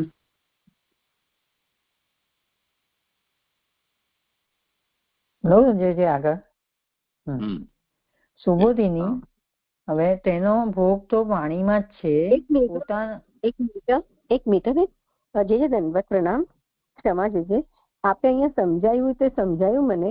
એમાં આપે કહ્યું કે અગ્નિનો ખૂણો વગેરે દિશાઓ તે લોકોના સ્થાનો છે, પણ અહીંયા પછી એની સાથે દેહો લીધા તેનાથી શું કહ્યું આપે? એ મને નહીં સમજાયું. જે ક્ષમા જોજે, દંડવત પ્રણામ.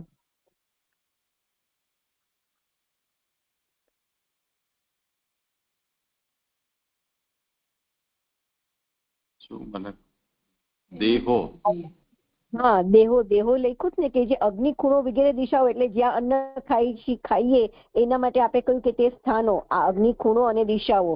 પણ અહીંયા દેહો લીધું અને દેહો, તો એ દેહોથી શું લીધું એ મને નહીં ખ્યાલ આવ્યું.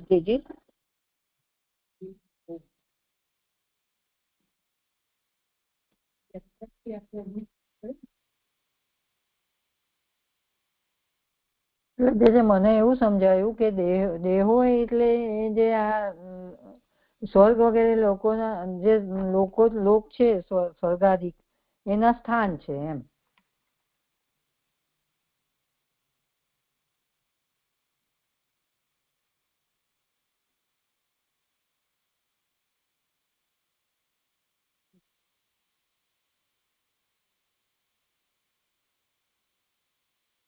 એ જો અહીંયા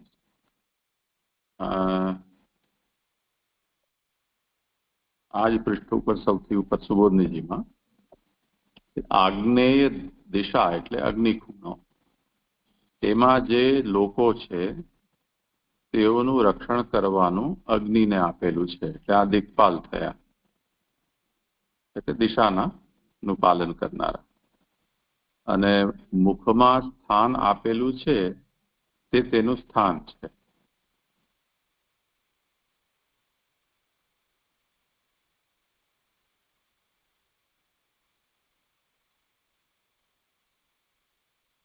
લોકો તો તેનાથી પાલ્યા એટલે રક્ષણ કરવાયું કે છે,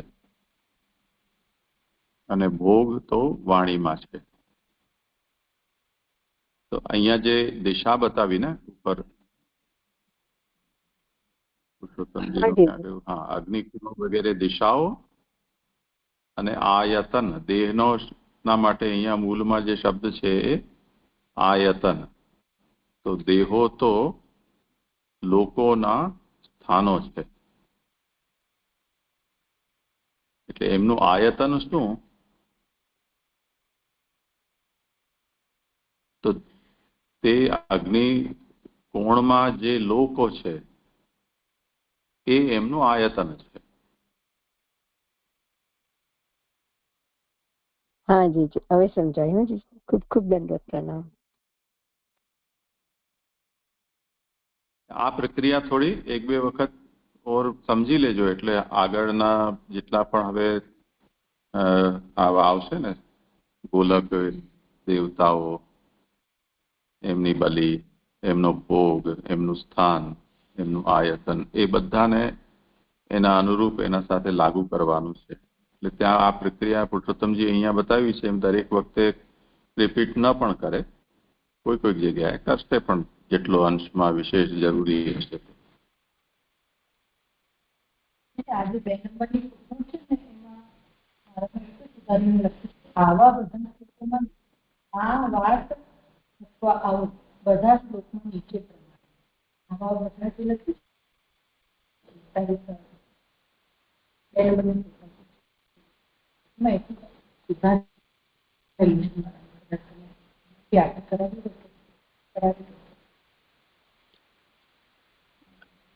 પ્રણામ જેજે. ખરો પ્રશ્ન? આમ તો એ વાત સમજવા જેવું છે. અત્ર સર્વત્ર એતદ બોધ્યમ, પુરુષોત્તમજી એમ કહી રહ્યા છે. અત્ર સર્વત્ર એતદ બોધ્યમ એટલે હવે જે પ્રક્રિયા પુરુષોત્તમજી બતાવી રહ્યા છે એ પ્રક્રિયાને સર્વત્ર લાગુ કરવી, સમજવી.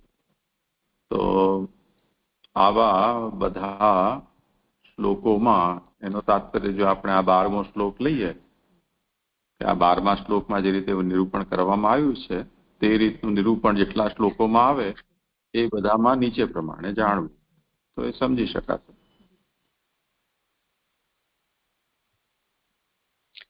પ્રણામ છે. હા, આજે આપે હમણાં 5મા શ્લોકમાં જે ચર અચર જે કીધું ને એની સાથે આ જોડાશે કે અગ્નિખૂણો વગેરે દિશાઓ અને દેહો તો લોકોના સ્થાન છે. તો એ જે દિશાઓ છે એ એટલે એને એની સાથે નહીં જોડાય ને? દેહો તો લોકોના સ્થાન એટલે એ જંગમ સ્થાવર થશે? મને એવો પ્રશ્ન થયો ને એટલે હું જે આ પૂછું છું કે અગ્નિખૂણો વગેરે દિશાઓ અને દેહો તો લોકોના સ્થાનો, એમાં જે આપણે જે આપે હમણાં ચર અચર જે સમજાવ્યું એને આની સાથે જોડાશે કે નહીં જોડાય, હું એવો પ્રશ્ન પૂછું છું. ના, એટલે ચર અચર લોક શબ્દથી આપણે એમ સમજી શકીએ કે ચરનો મતલબ જે પોતાના સ્થાનથી હલી શકે તેવા. તો જેટલા જીવો છે કે દેવો છે એ બધાને આપણે ચર કહીએ, અને તે સિવાયના જે દિશાઓ અને સ્થાન વગેરે છે એ બધાને આપણે અચર કહીએ. જળ જીવ ટૂંકમાં. હા હા હા જીજે. પ્રણામ જીજે.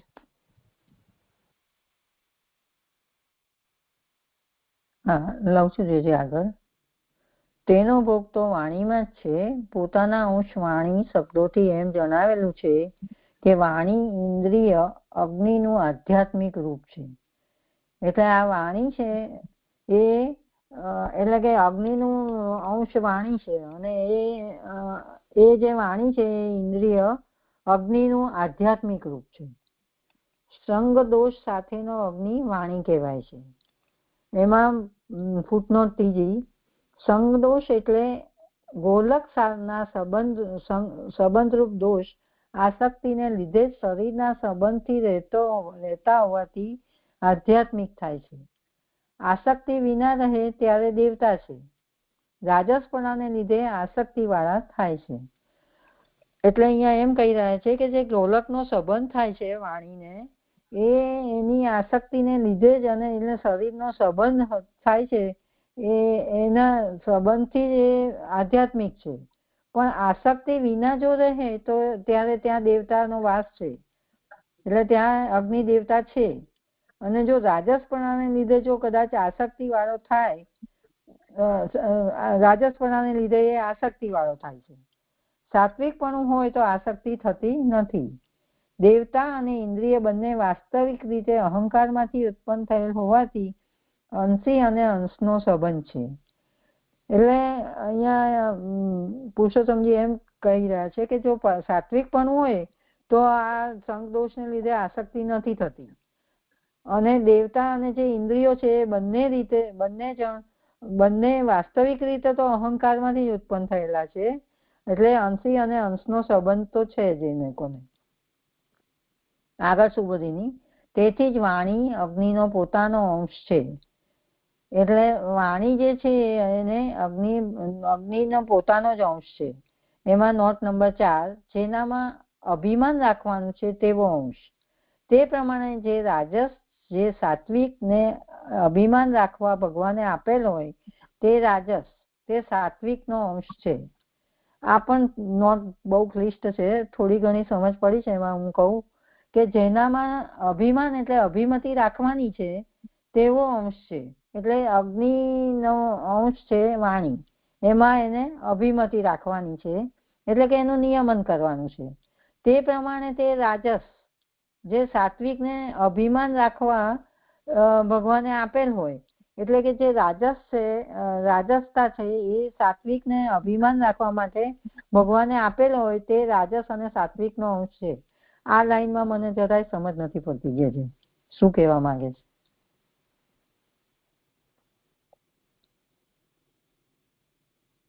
આગળનું સાથે જોડાયેલું છે ને, અને ન એ વાંચો મૂળ સુબોધનીજીમાં. તેથી જ વાણી અગ્નિનો પોતાનો અંશ છે, એ જ ને?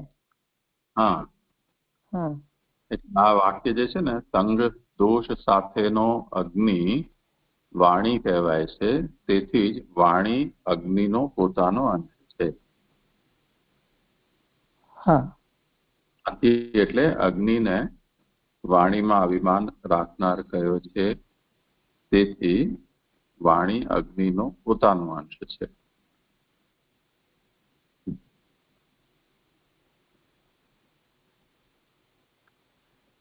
હા જે ત્યાં સુધી તો સમજાયું. પણ આ જે બીજું વાક્ય છે ને, જે રાજસ, જે સાત્વિક ને અભિમાન રાખવા ભગવાને આપેલ હોય તે રાજસ, તે સાત્વિક નો અંશ છે,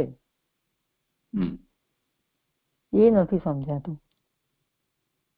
તો સાત્વિક અહંકારથી મન અને દેવતાઓનું પ્રાકટ્ય છે, અને રાજસ અહંકારથી આ બધા ઇન્દ્રિયો, જે જ્ઞાનેન્દ્રિય અને કર્મેન્દ્રિયો, એનું પ્રાકટ્ય છે.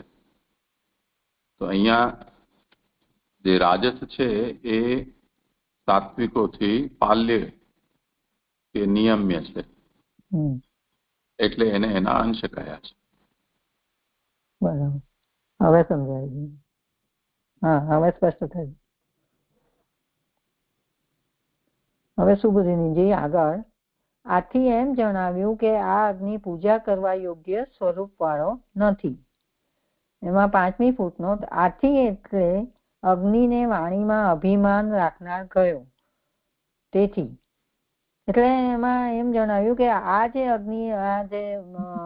અગ્નિ આપણે મુખમાં અગ્નિ આવ્યો છે, જે એ પૂજા કરવા યોગ્ય સ્વરૂપ વાળો નથી. એટલે આ જે પૂજા કરવા યોગ્ય આપણે જે આધિભૌતિક અગ્નિ છે એના કરતા અલગ છે.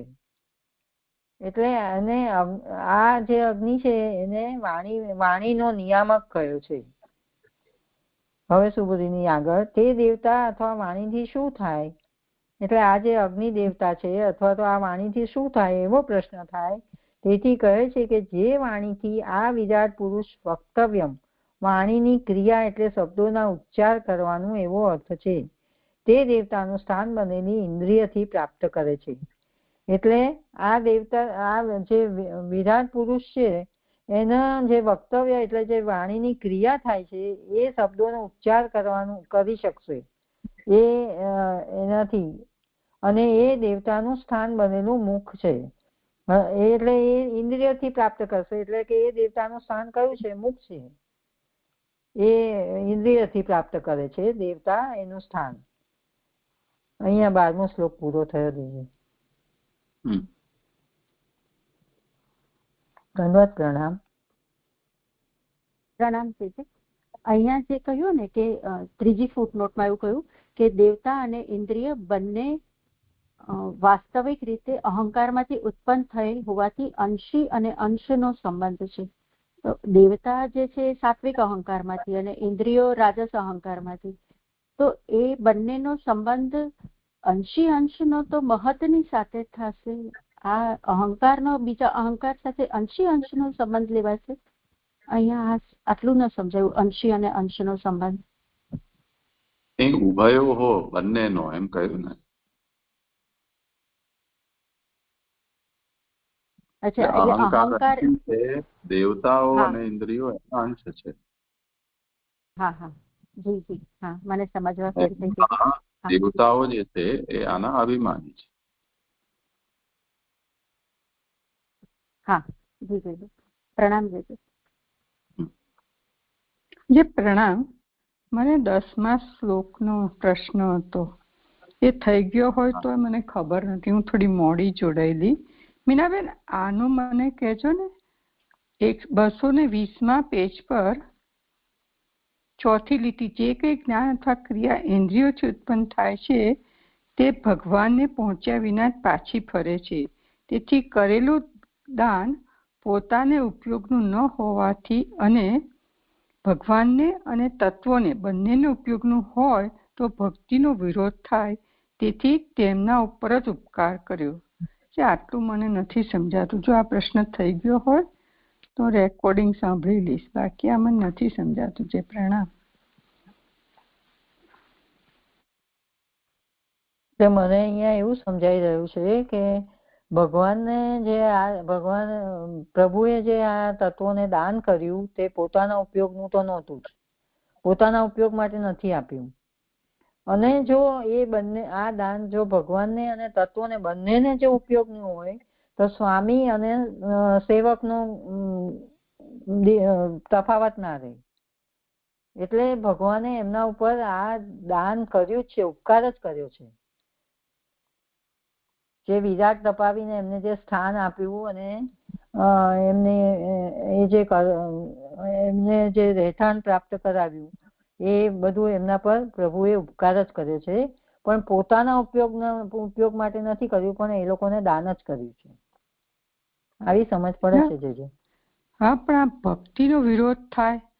હા, એટલે સ્વામી જો ભગવાનને અને બંનેને તત્વોને બંનેને જો ઉપયોગનું એ દાન કર્યું હોય તો પછી ભગવાન અને ભક્તોમાં તફાવત શું રહ્યો? એટલે ભક્તિ કોની થાય? તત્વો એ તો સ્તુતિ કરી છે ને પ્રભુની, એટલે એ તો ભક્ત છે. આ રીતે લેવાનું છે.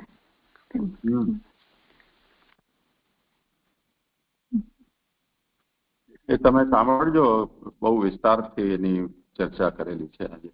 ઓકે, હા હા હા, થયેલી છે તમારે. હા, પ્રણામ.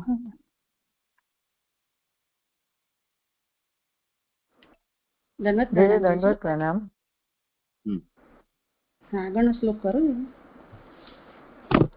હવે 12મા શ્લોકમાં આપણે વિરાટ પુરુષની વાણીની ક્રિયા જોઈ. હવે 13મા શ્લોકમાં બીજું સ્થાન કહે છે. નિર્ભિન્નમ તાલો વરુણ લોકપાલ અવિશદ વિભો જીહ્વયા અંશેન ચ રસમ યયા અસૌ પ્રતિપદ્યતે. શ્લોકાર્થ. વિરાટના દેખાયેલા તાળવામાં લોકપાલ વરુણે પોતાના જીભ અંશ સાથે પ્રવેશ કર્યો કે જેનાથી આ રસ પ્રાપ્ત કરે છે. અહીંયા આ શ્લોકમાં રસ તન્માત્રાનું નિરૂપણ કરેલી છે. તે મુખમાં જ, સુબોધિનીજીમાં, તે મુખમાં જ એટલે વિરાટના મુખમાં જ જે મુખની સમાન આકાશ દેખાયું તેમાં અગ્નિ દેવતા અને વાણી ઇન્દ્રિય રહ્યા. એટલે આગળ આપણે જોયું કે એના દેવતા અગ્નિ છે અને ઇન્દ્રિયો એની વાણી છે. વળી તે મુખમાં જ તાળવાના પ્રદેશમાં જીહવા શબ્દથી ઓળખાતું ગોલક દેખાયું. તે દેખાયેલા તાળવામાં વરુણ દેવતાએ પ્રવેશ કર્યો. હવે તાળવાના દેવતા વરુણ દેવતા છે, એમાં તાળવામાં વરુણ દેવતાએ પ્રવેશ કર્યો. લોકપાલ શબ્દનો ઉપર પ્રમાણે અર્થ કરવો. ઉપર પ્રમાણે એની પેલી ફૂટનોટ છે કે અગ્નિ જેમ અગ્નિ ખૂણાનો લોકપાલ છે તેમ આ પશ્ચિમ દેશોનો ના લોકપાલ છે એવો અર્થ છે. એટલે આપણે 12મા શ્લોકમાં અગ્નિ જેમ અગ્નિ ખૂણાનો લોકપાલ છે તેમ આ પશ્ચિમ દિશાનો એટલે કે આ પશ્ચિમ દિશાના લોકપાલ વરુણ દેવતા છે એવો અર્થ છે. વિભોહો એટલે વિરાટના તાળવામાં પ્રવેશ કર્યો. તે વિરાટને જાત જાતના રસો પૂરા પાડી ગ્રહણ કરાવે છે.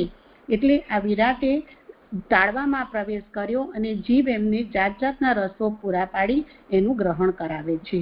તે વરુણ પ્રભુ વિરાટના ભોગના સ્થાનમાં રહેલ હોવાથી તેને ત્યાં મોટો ભાગ પ્રાપ્ત થાય છે. એટલે વિરાટ છે તે જીભ તાળવાના સ્થાનમાં રહ્યા છે અને રસ દ્વારા તેમને મોટો ભાગ પ્રાપ્ત થાય છે. જીભ અંશ સાથે ત્યાં રહે છે.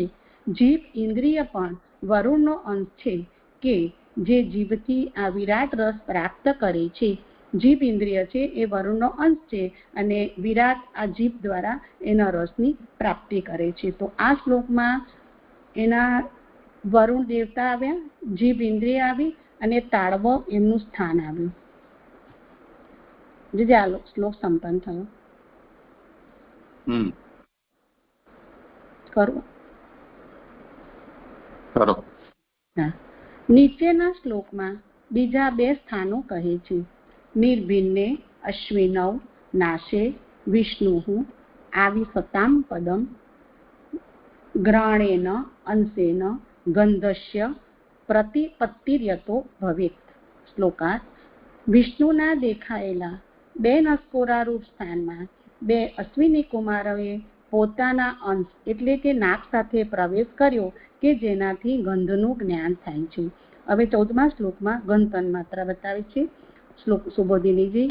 દેખાયેલા 2 નસકોરારૂપ સ્થાનમાં 2 અશ્વિની કુમારોએ પ્રવેશ કર્યો. એમાં પહેલી ફૂટનોટ છે, અહીં અશ્વિની કુમારોને લોકપાલ કહેલા નથી, છતાં બધે એવો જ પાઠ હોવાથી અને તત્વો બધાએ સાથે વિજ્ઞપ્તિ કરેલી હોવાથી અશ્વિની કુમારો ઉત્તર દિશાના લોકપાલો છે એમ જાણવું.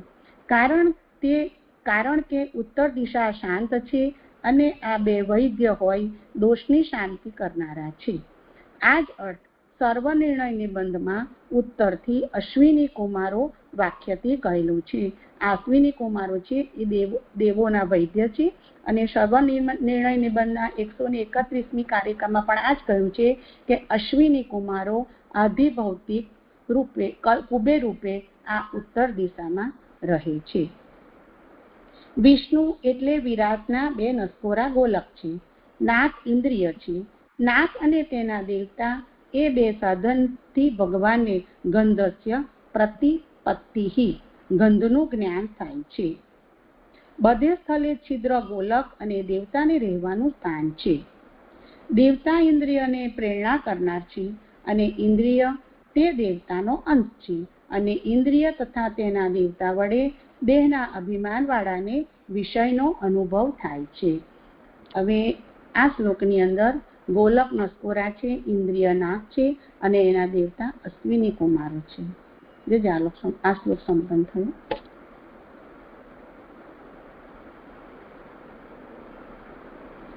બરોબર. હા. નીચેના શ્લોકમાં બીજી ઇન્દ્રિય આંખનો વિષય કહે છે. નિર્ભિન્ને અક્ષિણી ત્વષ્ટા લોકપાલો અવિશદ વિભોહો ચક્ષુષ અંતેન રૂપાણામ પ્રતિપત્તિર્યથો ભવેત. શ્લોકાર્થ. વિરાટની દેખાયેલી બે આંખોમાં લોકપાલ ત્વષ્ટાએ એટલે કે પોતાના અંશ આંખ સાથે પ્રવેશ કર્યો કે જેનાથી રૂપોનું જ્ઞાન થાય છે. આ 15મા શ્લોકમાં રૂપ તન્માત્રા બતાવી છે. આ બે આંખો બે ગોલક એટલે કે ઇન્દ્રિયને રહેવાનું સ્થાન છે. ત્વષ્ટા એટલે સૂર્ય. ત્વષ્ટા એટલે સૂર્ય એ મને થોડું સમજાયું નથી. આ ઘણા ભાગે આસુરી છે એમ જણાવવા અભિમાન વાળા ત્વષ્ટા કહેલો છે. આંખ ઇન્દ્રિય છે.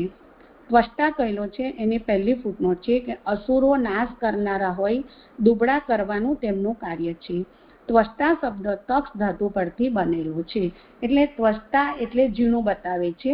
ત્વષ્ટા શબ્દ તક્ષ ધાતુથી બન્યો છે અને તે ધાતુનો અર્થ પણ દુબળા કરવું એવો છે. તેથી અભિમાની ત્વષ્ટા દુબળા કરનારો હોવાથી આંખને આસુરી કહેલી છે. આ પૂર્વ દિશાનો લોકપાલ છે. એટલે આ ફૂટનોટમાં એવું સમજ્યા છે કે સૂર્યનું નામ એમ કે આપણે ગયા વખતે સમજાવ્યું હતું એ રીતે થોડું કર્યું છે કે સૂર્યના નામ આદિત્ય ન આપીને ત્વષ્ટા કેમ આપ્યું? તો તક્ષ એટલે ઝીણું બતાવે છે અને તક્ષ એ ધાતુ છે. એનું કારણ એ છે કે એના પરથી ત્વષ્ટા બને છે. અસુરોનું કાર્ય પણ એમ કે ધર્મ કાર્ય કરનારા હોય એને દુર્બળ બનાવે છે. એટલે કે જે આસુરી વૃત્તિઓ છે એને કારણે જેમ કે દુર્બળતા આવે છે. એ નેત્રનું કાર્ય જણાવે છે. જે પદાર્થને આપણે જોઈએ છે એટલે કે કોઈ પણ વસ્તુને આપણે જોઈએ છીએ એ જે રૂપ હોય તે જ આપણે જે આકૃતિ હોય તે જ આપણે એમ કે ચક્ષુ દ્વારા એને જોઈ શકીએ છીએ. એમાં ઉદાહરણ આપ્યું છે કે હાથી હોય કે રાઈનો દાણો હોય એનો આ જ આંખ જોવે છે અને જેને પણ જુએ છે તે એના કદ પ્રમાણે તેનો અનુભવ કરે છે. એટલે તેને આ તેનું તક્ષ છે. પણ જે આ ત્વષ્ટા એટલે સૂર્ય કહીને એમ કે એને આદિત્ય ના આપીને ત્વષ્ટા આપ્યું એ મને સમજાયું નથી. આટલું બધું તો સમજાવ્યું તમે. એટલે આવી રીતે જો કે આપનું જ કરાયેલું મેં લીધું છે જે પણ આવી રીતે જ લઈશું ને. આ તો તમે આમાં ન સમજાયું હોય તે પૂછો અથવા તો પછી તમે. હા એટલે આમાં આપણે કર્યું તે પ્રમાણે કે સૂર્યનું નામ આદિત્ય ના આપીને ત્વષ્ટા આપ્યું છે એનું કારણ શું એ આવી રીતે લઈશું. બરાબર આપણે? હા. અચ્છા. શા માટે અહીંયા ત્વષ્ટા કહી રહ્યા છે આદિત્ય કે વિવસ્વાન કે એવા કોઈ નામો ન આપીને? તો એનું કારણ આ છે. હવે આ શ્લોકના દેવતા સૂર્ય છે. ચક્ષુ એની ઇન્દ્રિય છે અને આંખ એની ગોલક છે. આ શ્લોક સંપન્ન થયો છે. આંખ ઘણા ભાગે આસુરી છે એ જણાવવા ત્વષ્ટા. આંખ આસુરી છે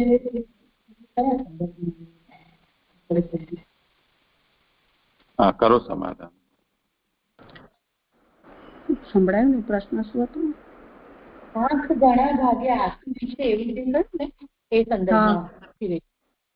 આંખ ઘણા ભાગે આસુરી છે એટલે આંખને છેલ્લે આપણે કહ્યું તેવી રીતે જ કે આંખનું કાર્ય શું છે કે જે આપણે જે જોવું છે તે જ આંખ આપણને બતાવે છે. ઝીણું હોય તો ઝીણું બતાવે છે અને મોટું હોય તો મોટું બતાવે છે. એટલે કે જે આપણે આસુરી કાર્યને જોઈશું, આસુરી કોઈ વ્યક્તિ હશે એને જોઈશું તો આપણને એ પણ આસુરી બતાવે છે એવું મને લાગ્યું છે.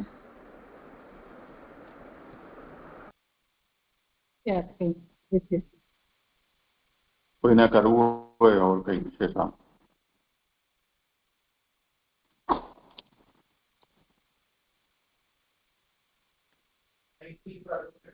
પ્રણામ છે. એટલે મને એવું લાગે છે અહીંયા જે નીચે કહ્યું ને કે અસુરો નાશ કરનારા હોય દુબળા કરવાનું તેમનું કાર્ય છે. તો એવી જ રીતે જે આંખ છે એ બધી જે વસ્તુ મોટી હાથી જેવી હોય તો પણ એને એકદમ નાની પોતાની જે આંખની સાઈઝ છે એ પ્રમાણે એટલું નાનું કરી દે છે એટલે દુબળું કરી રહી છે. એના કારણે એ આંખને આસુરી કીધું છે એવું અહીંયા ફૂટનોટ ઉપરથી સમજાયું છે. પ્રણામ છે. એટલે એના ફંક્શન થી તમે કહી રહ્યા છો, રૂપને ગ્રહણ કરે છે એનાથી તમે કહી રહ્યા છો.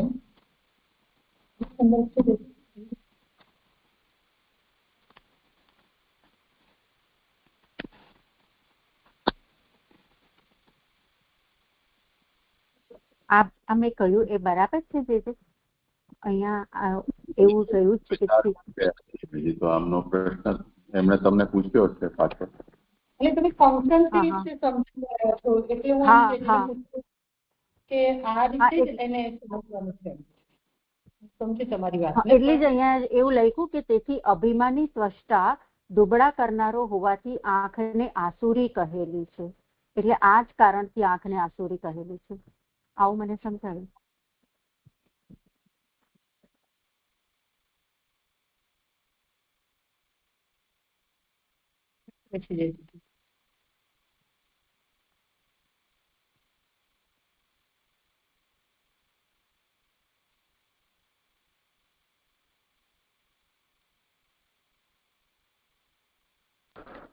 આગળનો શ્લોક લઉં છું.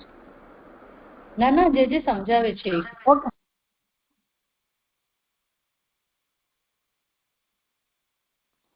બહુ વધારે તો સ્ફૂટ નથી થઈ રહ્યું, પણ એવું મને લાગે છે કે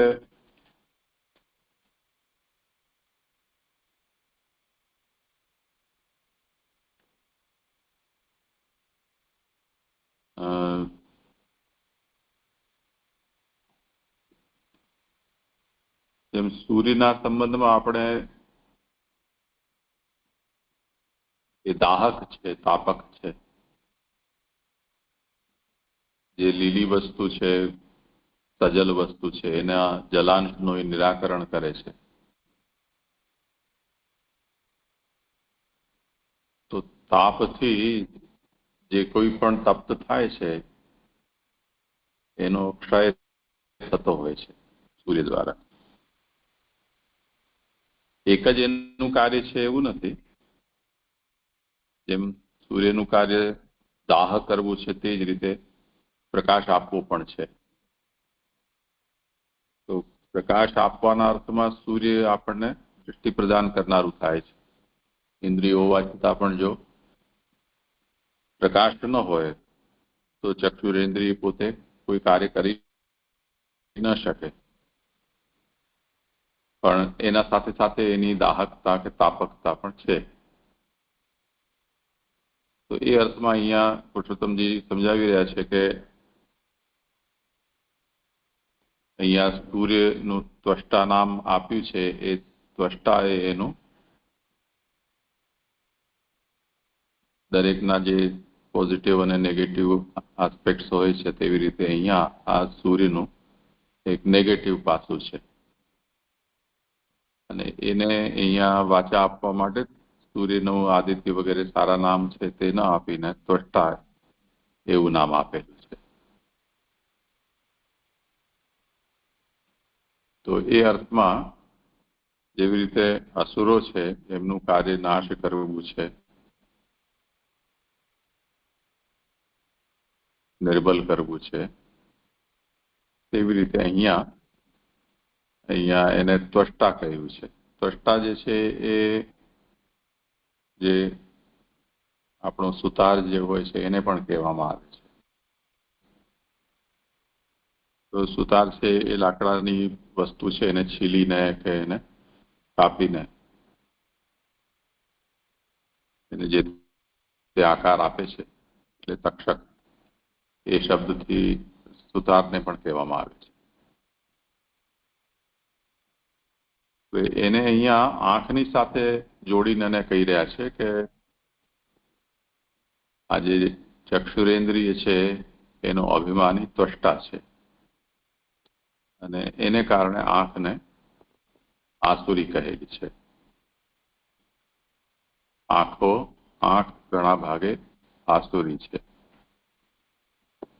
તો આમાં જે અસુરત્વ છે એને આપણે બે રીતે જો સમજીએ તો એક અસુરત્વ એ છે કે જેનો અર્થ અહીંયા બતાવી રહ્યા છે કે કમજોર કરવું.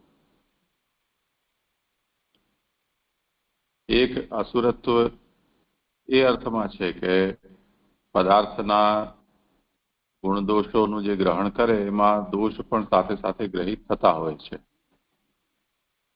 તો તો દોષ દર્શન જે છે એ આંખો દ્વારા સહજતાથી થઈ જતું હોય છે.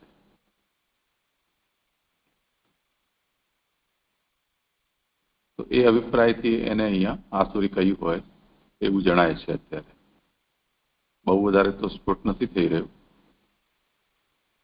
સિવાય કે આગળ આનો કોઈ વધારે વિવરણ આપણને મળે સગુણ દૃષ્ટિના નિરૂપણના અવસરમાં તો જોઈશું. હા, પ્રણામ દીદી, બહુ સુંદર થયું. હું તો વાંચેલું વાંચતી હતી. સોરી હા હેતલબેન, સોરી. અરે નહીં, એટલે તમે ફંક્શન કર્યું એટલે મને કોન્સન્ટ્રેશન એટલે થયું ને. એ તો આદિદૈવિક લેવલ ઉપર, અરે સોરી આદિભૌતિક લેવલ ઉપર છે ને ફંક્શન તો. અને અહીંયા તો હજી વાત નથી આવી એટલે મેં ફરીથી પૂછ્યું. પણ જે સુંદર કરાવ્યું આપણું થઈ ગયું. હા, સરસ થયું, સરસ થયું. હા, પ્રણામ દીદી.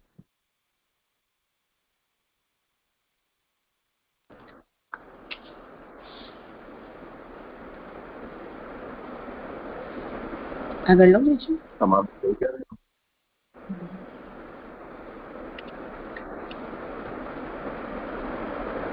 તમારા શ્લોક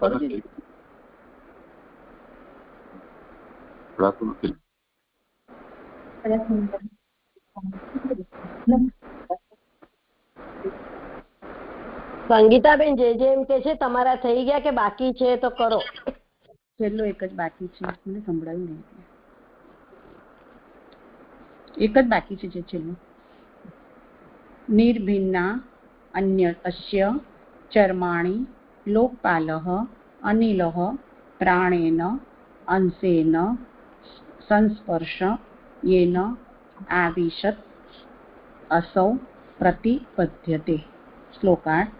આના દેખાયેલા ચામડીના છિદ્રોમાં લોકપાલ વાયુએ પોતાના અંશ પ્રાણ સાથે પ્રવેશ કર્યો કે જેથી આને સ્પર્શનું જ્ઞાન થાય છે.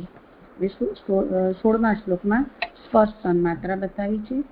ચામડીના ખાડાના છિદ્રો અનંત હોવાથી બહુવચન યોજેલું છે. એટલે જે મૂળમાં ચર્માણી છે, ચર્માણી એટલે ખાડાના છિદ્રો અનંત હોવાથી બહુવચન યોજેલું છે.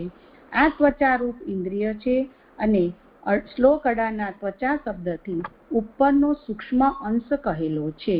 ત્વચારૂપ ઇન્દ્રિય છે એની પહેલી ફૂટનોટ છે કે બીજા સ્કંદમાં બહારની 10 ઇન્દ્રિયોમાં ત્વચા કહેલી છે. તેથી અહીં ચામડીના છિદ્રોથી શું કહેલું છે એવી શંકા થાય, તેથી આ કહેલ છે. આને જે બીજા સ્કંદમાં ત્વચા કહેલ છે. ઉપરના અને નીચેના ભાગના ભેદથી અહીં ત્વચા અને ચામડી રૂપ 2 ગોલક છે અને તેમાં પ્રાણ અને રોમ એવી 2 ઇન્દ્રિય છે. એટલે બીજા સ્કંદના 31મા શ્લોકમાં આ રીતે જ બધું બતાવ્યું છે. ત્વચા અને ચામડી 2 ગોલક છે, પ્રાણ અને રોમ 2 ઇન્દ્રિય છે. અને 18મા શ્લોકમાં રૂવાડા ઇન્દ્રિય શબ્દથી ઉપરનો સૂક્ષ્મ અંશ કહેલો છે. તેથી અહીં 2 ઇન્દ્રિયો છે. એની પહેલી ફૂટમાં છે એ પ્રાણ અને રોમ એવી 2 ઇન્દ્રિય છે. જે ચામડી ઉપર સૂક્ષ્મ અંશ છે તે ત્વચા ચામડી એવો ક્રમ હોવાથી ત્વચા છે. તે ચામડીના છિદ્રોમાં વાયુ દેવતા છે. લોકમાં ત્વચા શબ્દથી ઓળખાતો પ્રાણ ઇન્દ્રિય છે. પ્રાણ આધારરૂપ હોવાથી તે એટલે કે ત્વચા શબ્દથી લોકમાં ઓળખાય છે. હવે બીજી ફૂટનોટ છે કે લોકમાં ત્વચાથી ઓળખાય છે તેને અહીં પ્રાણ કેમ કહ્યા છે? તો કે એવી શંકા થાય તો કે છે કે આકાશ, જલ અને વાયુ વડે પ્રાણ એમ બીજા સ્કંદમાં 2:10:31માં કહેલ હોવાથી પ્રાણ આખા દેહમાં રહેનાર, તૃપ્ત કરનાર અને વાયુરૂપ એવા 3 પ્રકારનું હોવાથી જેવો તે બધા દેહમાં રહે છે તેમ આ એટલે કે ત્વચા સર્વ દેહના આધારરૂપ છે. તેથી પ્રાણ ત્વચા શબ્દથી લોકમાં ઓળખાય છે. એટલે એમાં સુબોધિનીજીના 31મા શ્લોકમાં પણ આ જ કહ્યું છે કે ત્વચા, ચામડું, માંસ, લોહી, મેદ, મજ્જા અને અસ્થિ એ 7 ધાતુઓ છે, પણ ભૂમિ, જલ અને તેજમય છે. ભૂમિ, જલ અને તેજમય છે, જ્યારે પ્રાણ આકાશ, જલ અને વાયુથી 3 રૂપ વાળો છે. અહીંયા મારું નિરૂપણ સંપન્ન થયું. દંડવત પ્રણામ.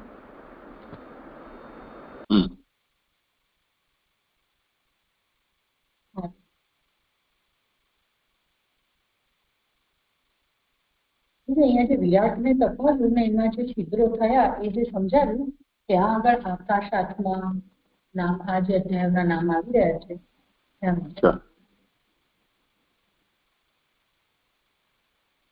આકાશાત્મામાં એમ કહ્યું કે પ્રકાશમાન સ્વરૂપ વાળા અથવા આકાશ જેમનો દેહ છે તેવા આગળ ગયું પહેલાના અધ્યાયમાં ગયો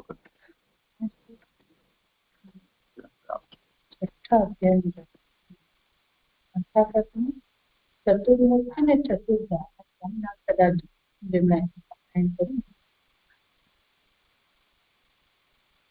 પહેલા આનંદ રસદાન હતું એમાંથી આકાશ એવું કે જેના ગોલકો વગેરે થયા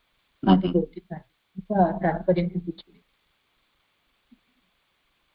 હા, કોઈએ વિચાર કર્યો હોય તો આ સંબંધ નામના સંબંધ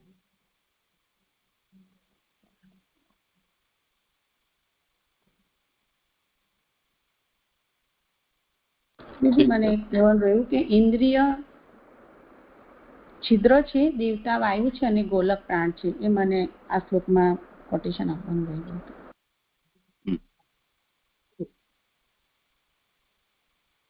આગળ કોનો છે વારો? આરતીબેન બોલી રહ્યા છે. ના જીજી, સંગીતાબેન. જે આગળ આરતીનો વારો છે, પણ આરતી આજ અને કાલ નથી. પણ અહીંયા આગળ જે કીધું છે ને કે 18 ત્વચાના એટલે શ્લોક 18 ના ત્વચા શબ્દો ઉપરથી સૂક્ષ્મ અંશ, એટલે 18મા શ્લોકમાં એવું બતાવ્યું છે કે ત્વચા ગોલક છે ને ઔષધીય દેવતા છે ને રૂવાડા ઇન્દ્રિયો છે. એટલે જે ત્વચા અહીંયા જે ત્વચાની વાત કરી છે ને તે ત્વચાના અંશ તરીકે ત્યાં રૂવાડા બતાયા છે. એ જ વાત આપ પૂછી રહ્યા છો ને. એટલે ત્યાં આગળ એવું કહેવામાં પણ આવે છે કે એની ફૂટનોટમાં આવે છે કે ઔષધીય વાયુના અંશ રૂપ છે. એટલે જે રૂવાડા ત્વચાના અંશ છે તે વાયુને 2 ગોલકોમાં 2 રૂપોથી ભોગ પ્રાપ્ત થાય છે. એટલે ઔષધિ અને રૂવાડા જુદા, એટલે કે દેવતાની ઇન્દ્રિય જુદા જુદા ના કહી શકાય. એટલે અહીંયા જે 23નો સમૂહ બતાવ્યો છે ને તેમાં આ બેને એક જ ગણવાના છે એમ. જે રૂવાડાને અહીંયા આગળ 18મા શ્લોકમાં બતાવ્યા છે એ ત્વચાના અંશ રૂપે જ ગણવાના છે, એવું હું સમજી છું.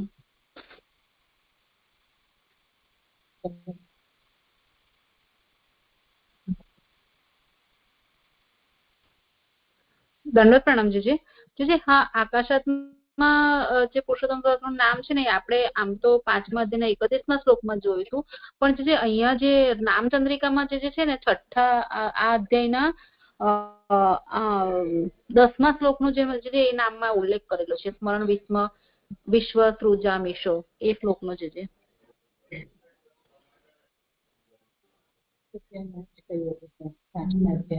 થયું ને ત્યારે કદાચ આપણે નાશ કર્યું આગળ જોયું જયારે પારાયણ થયું ત્યારે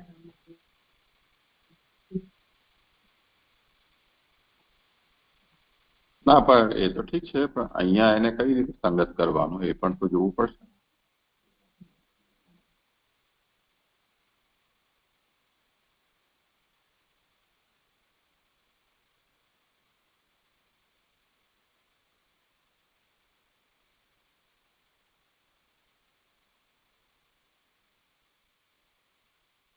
ઠીક છે, તો અહીંયા આજે કોઈ છે નહીં તો વિરામ.